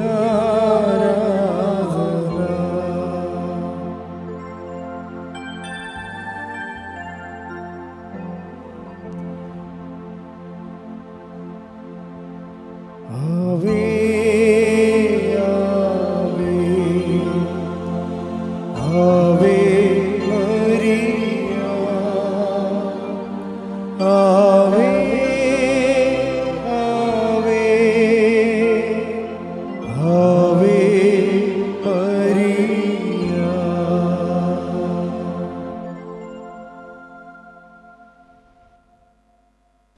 നമ്മുടെ ജവമാല റാലിയാണ് അനുഗ്രഹത്തിൻ്റെ വലിയ കാലം നമ്മുടെ ജീവിതത്തിലേക്ക് വരുന്ന അസുലഭമായ ദൈവികമായ ദിവസമാണ്. ഏത് ദിവസമാണത്? ഒക്ടോബർ 26. എല്ലാ ദിവസവും പ്രാർത്ഥിക്കണേ. ഈ പ്രാവശ്യം റൂട്ടിന് കുറച്ച് വ്യത്യാസമുണ്ട്, അപ്പോൾ നിങ്ങൾ ശ്രദ്ധിക്കേണ്ട കുറച്ച് കാര്യങ്ങളുണ്ട്. നമ്മുടെ കൃപാസനം പത്രത്തിൻ്റെ ഫ്രണ്ട് കണ്ടോ? ഇത് കണ്ടോ? ഈ ഫ്രണ്ടായിരിക്കണം കാറിൻ്റെ ഫ്രണ്ടിൽ വെക്കേണ്ടത്. മനസ്സിലായില്ലേ? എന്താ വെച്ചാൽ പോലീസുകാരെ ഇങ്ങോട്ട് വിടത്തില്ല. നിങ്ങളെ വളവനാട് വന്നിട്ട് പടിതിരിച്ചു വിടും. അപ്പം നിങ്ങളെ റാലിക്ക് വന്നവരാണെന്ന് അറിയാൻ ഇതേ മാർഗ്ഗമുള്ളൂ. ഇത് ഒട്ടിച്ചാൽ നിങ്ങൾക്ക് പറയാം പോലീസിനോട്. എന്താ പറയണം? ഞങ്ങൾ റാലിക്ക് വന്നവരാണ്. അതുപോലെ തന്നെ പാതിരാപ്പള്ളി വരുമ്പോഴും വഴിതിരിച്ചു വിടും വണ്ടി. റാലിക്ക് വരാത്ത വണ്ടി, റാലിക്ക് വരുന്ന വണ്ടി മാത്രമേ ഇങ്ങോട്ട് കയറി വിടത്തുള്ളൂ. അപ്പോൾ ഇത് മസ്റ്റായിട്ട് നിങ്ങൾ ഒട്ടിച്ച് വെക്കണം. പത്രം കീറണമെന്നില്ല. എല്ലാ ഡിപ്പോയിൽ നിന്നും വണ്ടി വരുന്നുണ്ട്. കേരളത്തിലുള്ള എല്ലാ ഡിപ്പോയിൽ നിന്നും വണ്ടി വരുന്നുണ്ട്. അപ്പം നിങ്ങൾ ആ ഡിപ്പോയിൽ വണ്ടി ബുക്ക് ചെയ്യുമ്പോൾ മലപ്പുറം, പെരിന്തൽമണ്ണ, അവനെ കാഞ്ഞിരപ്പള്ളി, അതായത് നാഗർകോവിൽ, KSRTCയുടെ കാസർഗോഡ് മുതൽ കന്യാകുമാരി വരെയുള്ള എല്ലാ ഡിപ്പോയിൽ നിന്നും കൃപാസന റാലിക്ക് പ്രത്യേകം വണ്ടി ഗവൺമെൻറ് ഇട്ടിട്ടുണ്ട്. പത്തതിന് ബാക്ക് നോക്കിക്കഴിഞ്ഞാൽ നിങ്ങളുടെ സ്ഥലം പെരിന്തൽമണ്ണയാണെങ്കിൽ പെരിന്തൽമണ്ണ ഏത് നമ്പറിലാണ് വിളിക്കേണ്ടത്? ഇതിൻ്റെ ഈ നമ്പർ ജില്ലാ ബഡ്ജറ്റ് ടൂറിസം സെൽ കോർഡിനേറ്റർമാരുടെ നമ്പറാണ്. അവരാണ് നിങ്ങളുടെ സീറ്റ് ബുക്ക് ചെയ്യണത്. അതിവിടെ എഴുതിയിട്ടുണ്ട്. ആ KSRTC ബസ്സിൻ്റെ പടത്തോടു കൂടിയാണ് ബാക്കിലിത് എല്ലാം രേഖപ്പെടുത്തിയിരിക്കുന്നത്. റാലിക്ക് വരുന്നവർ ശ്രദ്ധിക്കേണ്ട കാര്യങ്ങൾ. അത് ഒന്നാമത്തെ കാര്യം, റാലിക്ക് വരുന്നവർ കൂടെ കൊണ്ടുവരേണ്ടത് കുട കൊണ്ടുവരണം. ഇടയ്ക്ക് മഴ വരുമെന്നുണ്ടെങ്കിൽ കയറി നിൽക്കാനൊന്നും പറ്റത്തില്ല. റാലി മുന്നോട്ട് പോകുകയുള്ളൂ. കുട കൊണ്ടുവരണം. 2, വെയിലാണെങ്കിൽ തൊപ്പി കൊണ്ടുവരണം. ഓക്കെ അല്ലേ? മൂന്നാമത്തത് വെള്ളം കൊണ്ടുവരണം. ഒരു കുപ്പി വെള്ളം കൊണ്ടുവരണം. വെള്ളം നമ്മൾ പലയിടത്തും ക്രമീകരിച്ചിട്ടുണ്ട്. നിങ്ങളുടെ വെള്ളം തീർന്ന വെള്ളം എടുക്കാനുള്ള സംവിധാനമുണ്ട്. എന്നാലും നമ്മുടെ കയ്യിൽ ഒരു കുപ്പി വെള്ളം ഉണ്ടാകുന്നതാണ് നമുക്ക് എപ്പോഴും നല്ലത്. ഓക്കെ അല്ലേ? മൂന്നാമത്തത് ഇതിലേക്ക് ഭക്ഷണം കൊണ്ടുവരണം. ഇവിടുന്ന് മണ്ണൊക്കെ കിട്ടും, പിന്നെ വഴിനീളൊക്കെ എന്തെങ്കിലുമൊക്കെ കിട്ടും. അതല്ല, നമ്മളിങ്ങനെ പ്രാർത്ഥന മുറിയാതിരിക്കാൻ നിങ്ങളുടെ സഞ്ചി 2 മണ്ണുണ്ടെങ്കിൽ ഒരു അപ്പം ഉണ്ടെങ്കിൽ സംഭവം ക്ലിയർ ആവും. അത് കഴിഞ്ഞ പോലെ എല്ലാവരും കൊണ്ടുവന്നതാണ്. അപ്പോൾ നിങ്ങളത് കൊണ്ടുവരണം. കൊണ്ടുവന്നിട്ട് വഴിനീളെ നിങ്ങൾ കൊണ്ടുവന്ന വാഴലയും പേപ്പറൊക്കെ എറിഞ്ഞിട്ട് കളഞ്ഞ് പോകരുത്. പിന്നെ കാറ്റ് നാട്ട് മുഴുവൻ നമ്മളെറിഞ്ഞ പേപ്പറായിരിക്കും. അപ്പോൾ അതിനൊക്കെ ആ കവലയിൽ എത്തുമ്പോൾ ഒരു വേസ്റ്റ് ബോക്സ് ഉണ്ടാകും. നമ്മൾ ഓരോ കവല 14 കവലകളുണ്ട് ഇവിടുന്ന്. നമ്മൾ തീരദേശ റോഡിൽ കൂടി പോകണില്ല. കാര്യം ഒത്തിരി വണ്ടിയും കാറും ഒക്കെ വരുന്ന സ്ഥലമാണ്. നമ്മൾ പോകുന്നത് കടലോര റൂട്ടിലാണ് പോണത്. കടലോരത്ത് കൂടി കാറ്റും കൊണ്ട് പോകാം. നല്ല സുഖമുള്ള പരിപാടിയാണ്. കടലോരത്തിനോട് സമാന്തരമായിട്ട് ബസ് ഓടാത്ത റോഡുണ്ട്. അപ്പോൾ തണലുമുണ്ട്. ഭംഗിയായിട്ട് പോകാൻ പറ്റുന്ന ഏർപ്പാടാണ് ചെയ്തിരിക്കുന്നത്. പിന്നെ ഈ ഹൃദ്രോഗമുള്ളവരൊന്നും വരരുത്. കാര്യം ഇത് അണച്ചണച്ച് പോണ സംഭവമാണ്. അല്ലാതെ നമ്മൾ പാട്ടും പാടി പോവല്ല, അണച്ച് നടന്നു വരുമ്പോൾ അണച്ചു പോകത്തില്ലേ. അപ്പോൾ ഹൃദ്രോഗമുള്ളവർ, അപ്പം നിങ്ങൾ അയ്യോ അച്ഛൻ ഞങ്ങളെ ഒഴിവാക്കി, അച്ഛൻ ഞങ്ങൾ മാതാവിൻ്റെ അടുത്ത് വന്ന് സുഖപ്പെടാനില്ല, അതൊക്കെ നിങ്ങൾ പറയാൻ കാര്യം ശരിയാണ്. അപ്പോൾ നിങ്ങൾക്ക് വരാൻ പറ്റുന്നത് ഏർപ്പാട് ഞാൻ പറഞ്ഞുതരാം. നിങ്ങൾക്ക് അത്ര കൊതിയാണ് വരണമെന്നുണ്ടെങ്കിൽ അർത്തിങ്ക പള്ളി വന്നാൽ മതി. പടിഞ്ഞാറ് വശത്ത് കുരിശടി ഞങ്ങൾ വരും. പടിഞ്ഞാറ് വശത്ത് കുരിശടിയിലാണ്. അർത്തിങ്ക പള്ളി കടലോരത്തുള്ള കുരിശടി ഉണ്ടല്ലോ, രൂപം മാറുന്നു, അവിടെയാണ് ഈ റാലി വന്ന് മുട്ടണം. എന്നിട്ട് കിഴക്കോട്ടടിക്കുകയാണ് പതിവ്. അപ്പോൾ രോഗമുള്ളവരൊക്കെ, നടക്കാൻ പ്രയാസമുള്ളവരൊക്കെ ആ അർത്തിങ്ക പള്ളി കുരിശടി നേരത്തെ വന്നാൽ നിങ്ങൾക്ക് നിങ്ങളുടെ ഇഷ്ടമുള്ളിടത്തോളം കാലം നിങ്ങളുടെ റാലി നിങ്ങൾക്ക് നടത്താം. കുരിശടിയിൽ നിന്ന് പള്ളി വരെ നടത്തിയാൽ പിന്നെയും ആരോഗ്യം ഉണ്ടെങ്കിൽ പള്ളിയിൽ നിന്ന് കുരിശടിയിലേക്ക് നടത്താം. നമ്മുടെ വേളാങ്കലിലൊക്കെ പോകുമ്പോൾ നമ്മൾ ഉരുണ്ടൊക്കെ പോകത്തില്ല, അതുപോലെ ചെയ്യാം. അത് അപ്പം റാലിയുടെ ഭാഗമാവും. രണ്ടാമത്തെ അറിയിപ്പ്, കടലറ്റത്ത് കൂടി നടക്കുമ്പോഴുള്ള ബുദ്ധിമുട്ട് ഒഴിവാക്കാനായി ഷൂസും ഹൈ ഹീൽഡ് ചെരുപ്പുകളും ഊരി സൂക്ഷിക്കുന്നതായിരിക്കും ഒരു കിറ്റ് കരുതേണ്ടതാണ് കയ്യിൽ. അതിൻ്റെ പ്രശ്നം വെച്ചാലേ, നിങ്ങളെ പലരും മലപ്പുറം അതുപോലെ തന്നെ കിഴക്ക് ഹൈ റേഞ്ചിലൊക്കെ ഉള്ള ആൾക്കാരാണ് കൂടുതലും വരണത്. 60% അങ്ങനെ ഇരിക്കും. അവർക്ക് ഈ കുഴമണ്ണി നടന്ന പരിചയം ഉണ്ടാകത്തില്ല. കാലിങ്ങനെ ഉടച്ചു പോവും, ഇങ്ങനെ ഉളുക്കിപ്പോവും. ഉപ്പ് വിറ്റ് ഉളുക്കിപ്പോണ പരിപാടിയുണ്ട് പരിചയമില്ലാത്തവർ നടന്നു കഴിഞ്ഞാൽ. അപ്പം അതുകൊണ്ട് ആ സമയത്ത് ചെരുപ്പിട്ട് നടക്കാൻ പറ്റത്തില്ല, ഹൈ ഹീൽസ് ഉപയോഗിക്കാൻ പറ്റത്തില്ല. ഷൂസ് ഉപയോഗിച്ച് അതിൻ്റെ അകത്ത് മണ്ണ് കയറും. മണ്ണ് കയറുന്ന കാരണം പിന്നെ കാലോട്ട് വരെയും നിങ്ങൾ ഈശോ പരിശുദ്ധമായി ചെല്ലണേ വരെ ഈശോ എന്ന് പറഞ്ഞുകൊണ്ട് നടക്കും. അപ്പോൾ അങ്ങനെയുള്ള അഭ്യാസമൊന്നും വേണ്ട. മണ്ണ് വന്നു കഴിഞ്ഞാൽ റോഡായിരിക്കും മിക്കവാറും. 70% റോഡാണ്, 75% റോഡാണ്. മണ്ണ് ചില സ്ഥലത്തുണ്ട്, അവിടെ ചെരുപ്പില്ലാതെ നടക്കണം. അപ്പോൾ ഒരു കിറ്റുണ്ടെങ്കിൽ നിങ്ങൾ കൊണ്ടുവന്ന ചെരുപ്പ് ഒരു കിറ്റിലാക്കിയിട്ട് ഇപ്പം റോഡ് വന്നപ്പോൾ എടുത്തിട്ടാൽ മതിയല്ലേ, വേറെ പ്രശ്നമൊന്നുമില്ല. ക്ലിയർ അല്ലേ പോയിൻ്റ്? ഈ കടൽ തീരത്ത് കൂടി നമ്മൾ പോകുമ്പോഴും അതിന് സമാന്തരമായി കടലോര റോഡുകളുണ്ട്. അപ്പോൾ കുഴമണ്ണിക്കൂടി നടക്കാൻ ബുദ്ധിമുട്ടുള്ളവർക്ക് കുഴമണ്ണിക്കൂടി നടക്കാൻ ഇഷ്ടമുള്ളവർക്ക് അങ്ങനെ നടക്കാം. അല്ലാത്തവർ സമാന്തര റോഡ് പിടിച്ച് വരാം. ഒപ്പം നിൽക്കും, ഒരു 10-50-20 മീറ്ററിൻ്റെ വ്യത്യാസം. അപ്പോൾ സമാന്തരമായി പോകണമെന്നേ ഉള്ളൂ, വേറെ പ്രശ്നമൊന്നുമില്ല. മിക്കവാറും അത് സേഫാണ്. നമുക്ക് ഇനി ആരും പേടിക്കണ്ട. റോഡ് വരും, ബസ് വരുമ്പോൾ മാറിക്കൊടുക്കുക, പിന്നെ ഞെരുങ്ങുക, പിന്നെ വഴി ലൈൻ തെറ്റിപ്പോവുക, അങ്ങനെ പ്രശ്നങ്ങളൊന്നുമില്ല. കുറച്ച് സ്ഥലത്ത് ഒരു 100 മീറ്ററൊക്കെ റോഡിലേക്ക് തീരെ റോഡ് കയറി വരും. അപ്പം അവിടെ നമ്മൾ പുതിയ എന്തെങ്കിലും സംവിധാനം ചെയ്യും. കാര്യം ജനത്തിൻ്റെ സഞ്ചാരം നമ്മളൊരിക്കലും, ഈ സഞ്ചാര സ്വാതന്ത്ര്യം എന്ന് പറയുന്നത് നമ്മൾ തടയണമെങ്കിൽ ക്രിമിനൽ കുറ്റമാണ്, ഭരണഘടനാ വിരുദ്ധമാണത്, മൗലിക അവകാശമാണ്. പോലീസ് കേസെടുക്കാത്തത് പോലീസിന് ഇത് റീസണബിളാണ്, ഇതിനകത്ത് ഉദ്ദേശശുദ്ധി ദുഷ്ടതരമൊന്നും ഇല്ലെന്നവർക്ക് അറിയാവുന്നതുകൊണ്ടാണ് കേസെടുക്കാത്തത്. അല്ലെങ്കിൽ കേസെടുക്കാൻ പറ്റും. കാരണം ഭരണഘടനാ വിരുദ്ധമല്ലേ നമ്മൾ ഒരു വഴി തടയണമെന്ന് പറയണത്. അപ്പം അതൊന്ന് സൂക്ഷിച്ചേക്കണം. നമ്മൾ ഗവൺമെൻറ്റിനെ നിലവിലിരിക്കുന്ന ഭരണഘടനയോടുമൊക്കെ വലിയ ആദരവുള്ള സമൂഹമാണ്. ഈ 60 വയസ്സിന് മുകളിലുള്ളവർ വരണ്ടെന്ന് പറഞ്ഞാൽ ഈ 30 വയസ്സുകാരേക്കാളും ശക്തിയുള്ള 60 വയസ്സുകാരൊക്കെ ഉണ്ട്, അതൊക്കെ എനിക്കറിയാം. പക്ഷേ അതല്ല പ്രശ്നം. നിങ്ങൾ തലക്കറക്കമുള്ളവർ, ഇയർ ബാലൻസ് പോയ ആൾക്കാർ ഒക്കെ വന്നാൽ തല ചുറ്റി വീഴാനുള്ള സാധ്യതയുണ്ട്. ഡോക്ടർമാരെ നേഴ്സുമാരെ ഒക്കെ വെച്ചിട്ടുണ്ട് നമ്മൾ, വെറുതെ ഒന്നുമല്ല. 14-12 ആംബുലൻസ് ഓൾറെഡി ബുക്ക് ചെയ്തിട്ടുണ്ട്. ഇൻ കേസ് ആരെങ്കിലും, അത് എല്ലാ കവലയിലും ആംബുലൻസ് ഉണ്ടാവും, എല്ലാ കവലയിലും വെള്ളം ഉണ്ടാവും, എല്ലാ വീടുകളിലും കത്ത് കൊടുക്കുന്നുണ്ട് അവിടെ പോകുന്ന സ്ഥലത്തെല്ലാം. 6ാമത്തെ അറിയിപ്പ്, അർത്തിങ്കപ്പള്ളിയിൽ റാലി എത്തിച്ചേർന്ന ശേഷം വിവിധ സ്ഥലങ്ങളിലേക്ക് പോകുവാനായി നാഷണൽ ഹൈവേയിലേക്ക് KSRTC ബസ് സർവീസ് ഏർപ്പെടുത്തിയിട്ടുണ്ട്. അപ്പോൾ അർത്തിങ്കപ്പള്ളി നിങ്ങൾ ഒറ്റാളും 2ആളും കാറൊന്നും ഇല്ലാത്ത ആൾക്കാർ വരത്തില്ലേ? അപ്പോൾ അവർ വരുമ്പോൾ അവർക്ക് പോകണ്ടേ? അതിനുവേണ്ടി അർത്തിങ്കപ്പള്ളിയിൽ നിന്ന് നാഷണൽ ഹൈവേയിലേക്ക് ബസ് സർവീസ് വെച്ചിട്ടുണ്ട് KSRTCയുടെ. അത് നിങ്ങളെ കൊണ്ട് റോഡിൽ തള്ളുകയല്ല, അവിടെ ബസ് സർവീസിന് ഗവൺമെൻറ്റിൻ്റെ ഉദ്യോഗസ്ഥന്മാർ നിന്നിട്ട് നിങ്ങളെ പോകേണ്ട സ്ഥലത്തേക്ക് ബസ് തടഞ്ഞു നിർത്തി കയറ്റി വിട്ടിട്ടേ അവർ പോകത്തുള്ളൂ. അർത്തിങ്കപ്പള്ളി ചെന്നെത്തിയാൽ നിങ്ങൾ അവിടെയുള്ള ബസ് സർവീസ് KSRTC സ്റ്റാൻഡുണ്ട്, 10 വണ്ടി അതിനുവേണ്ടി നമ്മൾ വാടക എടുത്തിട്ടുണ്ട് ഗവൺമെൻറ്റിലേക്ക് നിന്ന്. ആ 10 വണ്ടി അങ്ങോട്ടും ഇങ്ങോട്ടും ടു ആൻഡ് ഫ്രോ എപ്പോഴും ആൾക്കാരെ നാഷണൽ ഹൈവേയിലോട്ട് ഇറക്കിക്കൊണ്ടിരിക്കും. ഇതൊക്കെ അന്വേഷിക്കാനൊക്കെ ഒരു കൗണ്ടർ അവിടെ വെച്ചിട്ടുണ്ട്. റാലിയിൽ പങ്കെടുക്കുവാൻ വാഹനങ്ങൾ വരുന്നവർ, സ്വന്തം വാഹനങ്ങളിലൊക്കെ വാഹനം ബുക്ക് ചെയ്ത് വരുന്നവരില്ലേ, അങ്ങനെ റാലി പങ്കെടുക്കാൻ വാഹനങ്ങൾ വരുന്നവർ യാതൊരു കാരണവശാലും അർത്തുങ്കൽ റോഡ് സൈഡിൽ വാഹനങ്ങൾ പാർക്ക് ചെയ്യരുത്. പോലീസ് മാറ്റും, അതാണ് പ്രശ്നം. പോലീസ് മാറ്റിയത് തന്നെയല്ല, അത് നിയമവിരുദ്ധമാണ്. അപ്പോൾ റാലി നിങ്ങൾക്ക് സൗകര്യമായിരിക്കും, പക്ഷേ അവിടെ അത് റാലിക്ക് വരുന്ന വാഹനങ്ങൾ പങ്കെടുക്കുന്നതിന് വേണ്ടി 2 ഗ്രൗണ്ടുകൾ അവിടെ സജ്ജമാക്കിയിട്ടുണ്ട്. അത് അവിടെ വരുമ്പോൾ അവിടുത്തെ ട്രാഫിക് ഗാർഡ്സിനെ വെച്ചിട്ടുണ്ട്. അവിടെ നിങ്ങളോട് പറയും എവിടെയാണ് വാഹനം പാർക്ക് ചെയ്യേണ്ടതെന്ന്. അപ്പോൾ അവരോട് സഹകരിക്കേണ്ടതാണ്. പിന്നെ എപ്പോഴും നമ്മൾ ശ്രദ്ധിക്കേണ്ടത്, നമ്മളൊരു ആയിരക്കണക്കിന് ആൾക്കാരല്ല അവിടെ ചേർത്തേണ്ടത്. മൊബൈലൊന്നും വർക്ക് ചെയ്യത്തില്ല, ജാമായി പോവും, ടവർ താങ്ങത്തില്ല അവിടുത്തെ. അതെപ്പോഴും നമ്മൾ അറിയണം. ആൻറ്റിനെ വിളിക്കാൻ, നാത്തിനെ വിളിക്കാൻ പറഞ്ഞാൽ അവിടെ കിടന്ന് കാറിയിട്ട് ആരും വരത്തില്ല. കാര്യം അവിടുത്തെ ടവർ നമ്മുടെ ആയിരക്കണക്കിന് ആൾക്കാർ ഒരുമിച്ച് വിളിക്കുമ്പോൾ താങ്ങത്തില്ല, അത് ഓരോരുത്തരും താങ്ങത്തില്ല.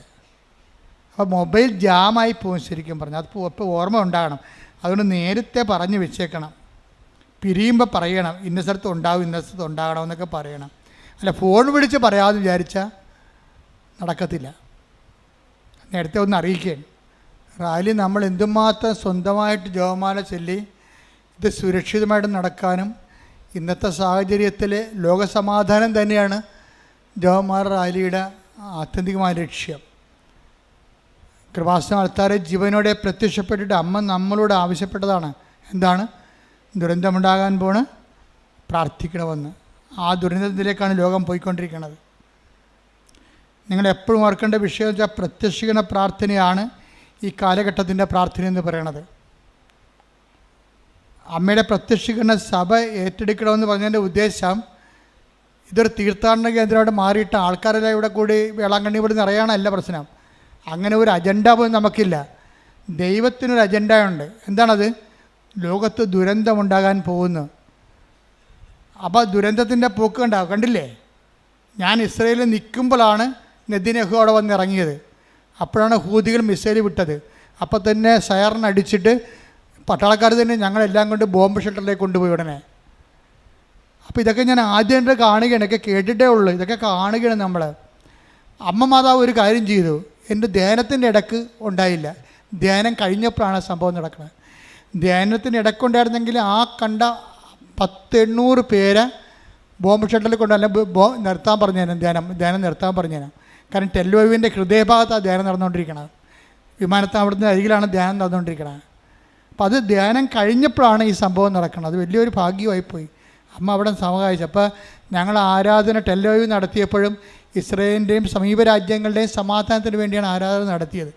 അപ്പോൾ അവിടുത്തെ ആൾക്കാരെ പിടിച്ചത് യൂട്യൂബിൽ ഇട്ടിട്ടുണ്ട്. ഇപ്പോൾ ഞാൻ കണ്ടായിരുന്നു കഴിഞ്ഞ ദിവസം. അപ്പോൾ അതെന്താ സംഭവം എന്ന് വെച്ച് കഴിഞ്ഞാൽ നമ്മളുടെ ഉത്തരവാദിത്തമാണ്. ലോകത്തിൽ ഓരോരുത്തരും പറയാതെ അമ്മ ഈ കുഞ്ഞൾത്താരെ വന്ന് പറഞ്ഞെങ്കിൽ അമ്മ നമ്മളെ യോഗ്യമായി ദൈവത്തിൻ്റെ സന്ദേശം കൈമാറാനുള്ള വ്യക്തികളായിട്ടും ശുശ്രൂഷ കേന്ദ്രമായിട്ടും തിരഞ്ഞെടുത്തുന്നതിന് എൻ്റെ അർത്ഥം. അപ്പം നമ്മുടെ ഉത്തരവാദിത്തമാണ് ലക്ഷങ്ങൾ സംഘടിപ്പിച്ചുകൊണ്ട് അമ്മയുടെ മനസ്സിനനുസരിച്ച് ഈ ദുരന്തം ഉണ്ടാകാതിരിക്കാൻ വേണ്ടി, ലോകസമാധാനത്തിന് വേണ്ടി പ്രാർത്ഥിക്കുക. അതിൻ്റെ ഭാഗമായിട്ട് നമ്മൾ 2001 മുതൽ പ്രാർത്ഥിക്കുന്നവരാണ്. ലോകസമാധാനം പ്രത്യക്ഷീകരണത്തിന് ശേഷം ഉണ്ടായിട്ടുള്ള അജണ്ട അല്ല. 2001 മുതൽ ഈ ജവമാർ റാലി നടത്തിയിട്ടുണ്ടെങ്കിൽ അന്ന് 600 പേരാണ് ആദ്യം വന്നത്. 2003 വന്നത് 800 പേര്. ആ ആൾക്കാരാണ് ഇങ്ങനെ കൂടിക്കൂടി ഇങ്ങനെ വളരണം. പ്രാർത്ഥിക്കാനുള്ള ദൈവത്തിൻ്റെ മക്കളുടെ സൈന്യങ്ങൾ ശക്തിപ്പെടുന്നതിൻ്റെ അർത്ഥം. അപ്പോൾ ദൈവത്തിൻ്റെ സൈന്യങ്ങളാണ് നിങ്ങളെന്നുള്ള ബോധ്യത്തിൽ ലോകത്തോടും തിന്മയോടും പോരാടാൻ വേണ്ടി ദൈവം പരിശുദ്ധ അമ്മയിൽ വിളിച്ചു ചേർത്ത മരിയ സൈന്യത്തിൻ്റെ ശക്തികളാണ് ആ ആളായ്മ നിങ്ങൾ മനസ്സിലാക്കിക്കൊണ്ട് വേണം ഇത് ആധ്യാത്മികമായ ശുശ്രൂഷയിൽ ലോകത്തിൻ്റെ സംരക്ഷണം നിങ്ങളുടെ കയ്യിലാണെന്നുള്ള ബോധ്യത്തിൽ വേണം. കാര്യം നമ്മൾ പറഞ്ഞാൽ, നമ്മൾ പ്രാർത്ഥിച്ചാൽ ദൈവം അതിന് സ്ഥിര ചെയ്യും. അതുകൊണ്ടാണല്ലോ ഈ മദർ തെരേസയും ജോൺ പോളും ഒക്കെ ജീവിച്ചിരുന്ന കാലത്തും അമ്മ ഇവിടെ പ്രത്യക്ഷപ്പെട്ടത്. അപ്പോൾ അത് നിങ്ങൾ മനസ്സിലാക്കേണ്ട സത്യാവസ്ഥകളെ. ഉറക്കം നടിച്ചിട്ട് ഒരു കഥയുമില്ല. കാര്യം അമ്മയാണ് പ്രത്യക്ഷപ്പെട്ടെങ്കിൽ അമ്മ തന്നെ എൻ്റെ കാലം കഴിഞ്ഞാലും ശരി ഈ വിഷയം ദൈവം ടേക്കപ്പ് ഞാനല്ല ധൈര്യമാണ് നടക്കണേ.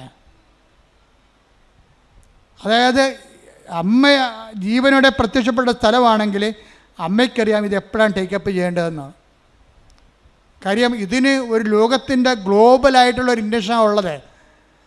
ദുരന്തം ഏതുമാകാം.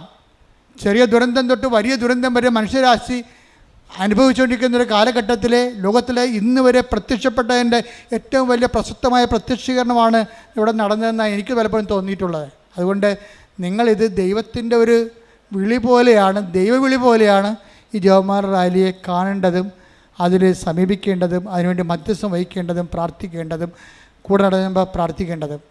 ആരും പ്രാർത്ഥിച്ചൊന്നും തരാനില്ലെങ്കിലും നിങ്ങൾ സ്വന്തമായിട്ട് ജവഹർലാൽ ഈ ഗ്രൂപ്പിൽ റാലി പങ്കെടുക്കുന്ന എല്ലാവരും പ്രാർത്ഥിച്ചുകൊണ്ട് ഇരിക്കണം. അല്ലാതെ വെറുതെ നടന്നു പോകരുത്. ശവഘോഷയാത്രയായിട്ട് മരിപ്പിൻ്റെ കൂടെ കുറേ ആൾക്കാർ ഗതികിട്ട പ്രേതങ്ങൾ കൊണ്ട് നടക്കത്തില്ലേ, മരിപ്പിൻ്റെ കൂടെ വേറെ മരിപ്പായിട്ട് നടന്നുകൊണ്ട് പോകത്തില്ലേ. അങ്ങനെയുള്ളവരൊക്കെ ഞാൻ കാണുകയാണെങ്കിൽ മിക്കവാറും പണിയായിരിക്കും. മരിപ്പിൻ്റെ കൂടെ വേറെ മരിപ്പായിട്ട് നടക്കാനല്ല നിങ്ങളെ വിളിക്കണത്. നിങ്ങൾ ദൈവത്തിൻ്റെ സൈന്യമെന്ന രീതിയിൽ ലോകത്തിൻ്റെ സമാധാനത്തിന് പ്രാർത്ഥിക്കാൻ മാതാവിൻ്റെ മധ്യസ്ഥ ഞാൻ ദൈവത്തിൻ്റെ നാമത്തിൽ വിളിക്കുകയാണ്. അത് മനസ്സിലാക്കിയിട്ട് ഈ ഉത്തരവാദിത്വം ദൈവം നമ്മളെ ഏൽപ്പിച്ചതാണ്.